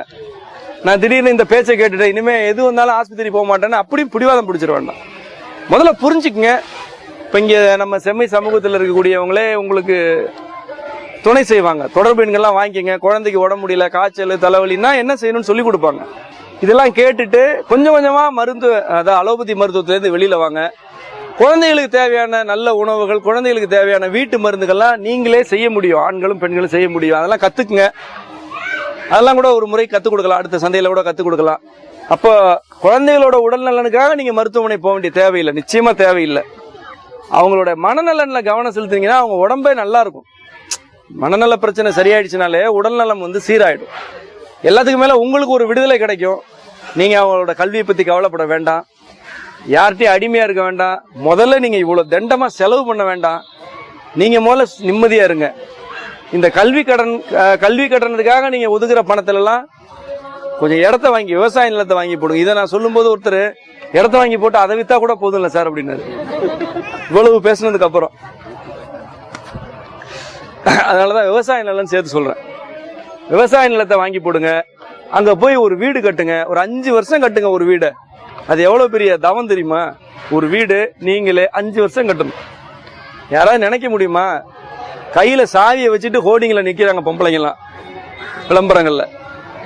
கையில சாவி இருக்குன்றதே ஒரு பெரிய விளம்பரம். அதெல்லாம் வீடே கிடையாது, பொட்டி. அதெல்லாம் எந்த பொட்டின்றதை நம்ம முடிவு பண்ணிக்கலாம். ஆனால் பொட்டி தான். போங்க ஊர்களுக்கு போங்க, இந்த ஒரு வருஷ ஃபீஸை தூக்கி ஒரு இடம் வாங்க, அடுத்த வருஷம் ஃபீஸ் தூக்கி ஒரு வீடை கட்ட ஆரம்பிங்க. 5 வருஷம் அரண்மனை கட்டலாங்க. நல்ல பெருசா வீடு கட்டுங்க, நல்ல நிதானமா கட்டுங்க. அந்த எப்படி கட்டுற தொழில்நுட்பம் செம்மைவனத்துல வீடு கட்டிட்டு இருக்கோம். வாங்க வந்து சும்மா வந்து தங்கி பாருங்க, கத்துக்குங்க.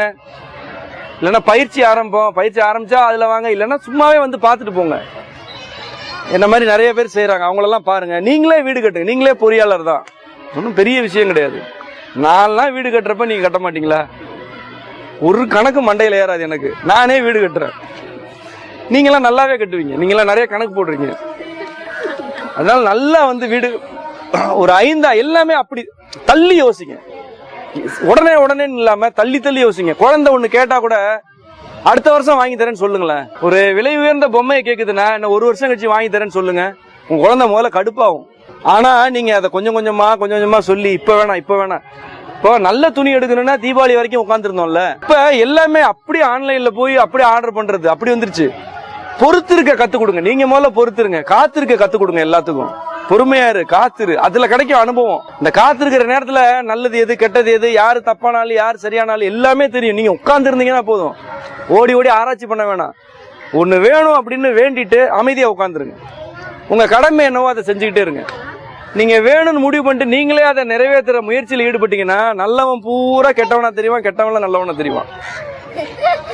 எல்லாமே தலைகீழா தெரியும். அதனால இதெல்லாம் நீங்க செஞ்சுட்டு அப்புறம் உங்க குழந்தைக்கு பொறுமை, காத்திருப்பு, நிதானமான வேகம் இதெல்லாம் கத்துக் கொடுங்க. குழந்தைகளுக்கு நிதானத்தை கத்துக் கொடுக்கிற விளையாட்டுகளை சொல்லிக் கொடுங்க. அதாவது இப்ப நம்ம சாதாரணமா வீட்டுல கிச்சி தாம்பாளம் விளையாடுவோம், சதுரங்க விளையாடுவோம். இந்த மாதிரி நிறைய எனக்கு சட்டு ஞாபகம் வரல. இங்க நிறைய விளையாட்டுகள்லாம் அறிமுகப்படுத்துறாங்க. அடிப்படை நோக்கம் என்ன தெரியுமா? உடனே ரிசல்ட் தெரியக்கூடாது. அதாவது வெற்றியும் தோல்வியும் உடனே தெரியாதபடிக்கான விளையாட்டுகள் இருக்கணும். அப்ப மனது தன்னை அறியாம பக்குவம் அடைஞ்சிரும். இப்ப இருக்கக்கூடிய வீடியோ கேம்லாம் என்ன பிரச்சனைனா உடனே மேல ஸ்கோர் ஓடுது, உடனே அதுக்கு ஒரு ஆப்ஷனு, இதுக்கு ஒரு வெப்பனு, இதுக்கு ஒரு டூலு அப்படின்னு எல்லாமே உடனே நடக்குது. அது நிரந்தரம் கிடையாது. எதுவுமே நிதானமா நடந்தா நிரந்தரமா இருக்கும்.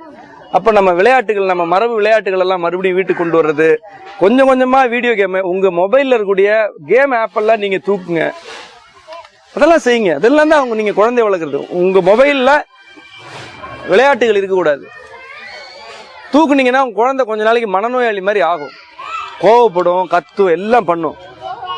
அந்த நேரத்துல நீங்க அது கூட நேரம் செலவிடுங்க, அது கூட பேசுங்க, விளையாடுங்க, பாட்டு பாடுங்க. இப்படி நீங்க உங்களை மாத்துறதும் குழந்தைய மாத்துறதும் ஒண்ணுதான். அப்ப வாழ்க்கை முறை மாறணும், நம்ம வீடு மாறணும். எதிலும் நிதானம், எல்லாவற்றிலுமே மெதுவான வளர்ச்சி, சீரான வளர்ச்சி, காத்திருப்பு, பொறுமையுடன் இருத்தல், இதெல்லாம் உங்கள்கிட்ட வந்துருச்சுன்னா உங்க வாழ்க்கை எங்கேயோ போயிடும்னா நிம்மதியா இருக்குன்றதுக்காக சொல்ல வரேன். ஏன்னா இப்ப அதுக்கெல்லாம் வேற அர்த்தம். எங்கேயோ போயிடுனா அப்போ அங்கேயா, ஆஸ்திரேலியாவா, பஹ்ரீனா, எங்க வேணாலும் இருக்கும், வாழ்க்கை நிம்மதியா இருக்கும். அப்ப இந்த நிம்மதியான வாழ்க்கை உங்களுக்கு கிடைக்கும் போது உங்க குழந்தை கிடைக்கும்ல, நிச்சயமா கிடைக்கும். உங்க அப்பா அம்மா பாதி நிம்மதியான வாழ்க்கையும் மீதி போராட்டமான வாழ்க்கையும் வாழ்ந்திருக்காங்க. இந்த முதல் பாதியோட தான் இப்ப நான் பேசிட்டு இருக்கேன்.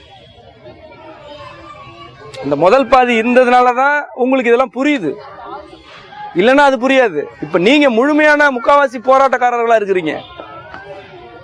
அப்ப குழந்தைகிட்ட அந்த கால் பங்கும் அதுவும் கூட இருக்காது. அதுகிட்ட யாரும் இப்படி போய் பேச முடியாது. என்ன மாதிரி ஆளுங்கெல்லாம் அதுகிட்ட பேசவே முடியாது. அப்போ நம்ம மனதை முதல்ல பக்குவப்படுத்தும். இதெல்லாம் நம்மளுடைய விருப்பமா இருக்கட்டும். இந்த விருப்பத்துல நம்ம நிலையா நிற்போம். விருப்பத்துல திமிரா இருப்போம், விருப்பத்துல அழுத்தமா இருப்போம். நீங்க பாட்டுக்கு அமைதியா இருங்க. நீங்க எவ்வளவு தெளிவா இருக்கீங்களோ அவ்வளவு நல்லவை உங்களை தேடி வரும். நீங்க போய் தேட வேண்டாம், உங்களை தேடி எளிமையா வரும், உங்க பக்கத்திலே வந்து நிக்கும். அது அந்த அளவு நீங்க தெளிவா அழுத்தமா உட்காரணும். அந்த அழுத்தத்துக்கு தேவை ஒப்படைப்பு. என்ன நடந்தாலும் நான் கேள்வி கேட்க மாட்டேன், எனக்கு அது வேணும் அப்படின்ட்டு உட்கார்ந்துடணும். அப்படி இருந்தீங்கன்னா இந்த மாற்றங்கள்லாம் இலகுவா நடக்கும். நீங்க இதையும் ஒரு பெரிய பிரச்சாரமா எடுத்துட்டு இந்த எஜுகேஷன் சிஸ்டமே தப்புங்க, மாண்டிசோரிக்கு போவோமா, இதுக்கு போவோமா, அங்க 1.5 லட்சம் ரூபான்னு ஒரு ஸ்கூல் இருக்கு, இங்க 2.5 லட்சம் ரூபான்னு traditional, full of traditional arts and science அப்படின்னு இதையும் வியாபாரம் ஆக்கிட்டீங்கன்னா அப்புறம் இங்க ஒண்ணு இருக்கு மிஞ்சாது. நிதானமா இருங்க, எதிர்காலத்துல அரசு உங்க ஊர்களுக்கெல்லாம் போங்க, இல்ல இங்கே சென்னையிலே அரசு பள்ளிகள் நல்ல பள்ளிகள்லாம் இருக்கு. கொஞ்சம் கொஞ்சமா மாறுங்க. அரசு பள்ளிக்கோ அரசு உதவி பெறும் பள்ளிக்கோ குழந்தைகளை கொண்டு போய் சேருங்க. அதுக்கு முன்னாடி நீங்களும் உங்க குழந்தைய தயாராகணும். சேர்த்துட்டு கல்வியை நீங்க கத்துக் கொடுங்க. நான் ஏற்கனவே சொன்னபடி அப்புறம் நம்ம வெவ்வேறு சந்தர்ப்பங்கள்ல நம்ம பேச போறோம், கூடுதலா பேசுவோம். வேற ஒண்ணும் இல்ல. ஏதாவது கேள்வி இருக்கா? சரி, அப்போ இந்த அமர்வு இத்தோடு நிறைவடைகிறது. நன்றி.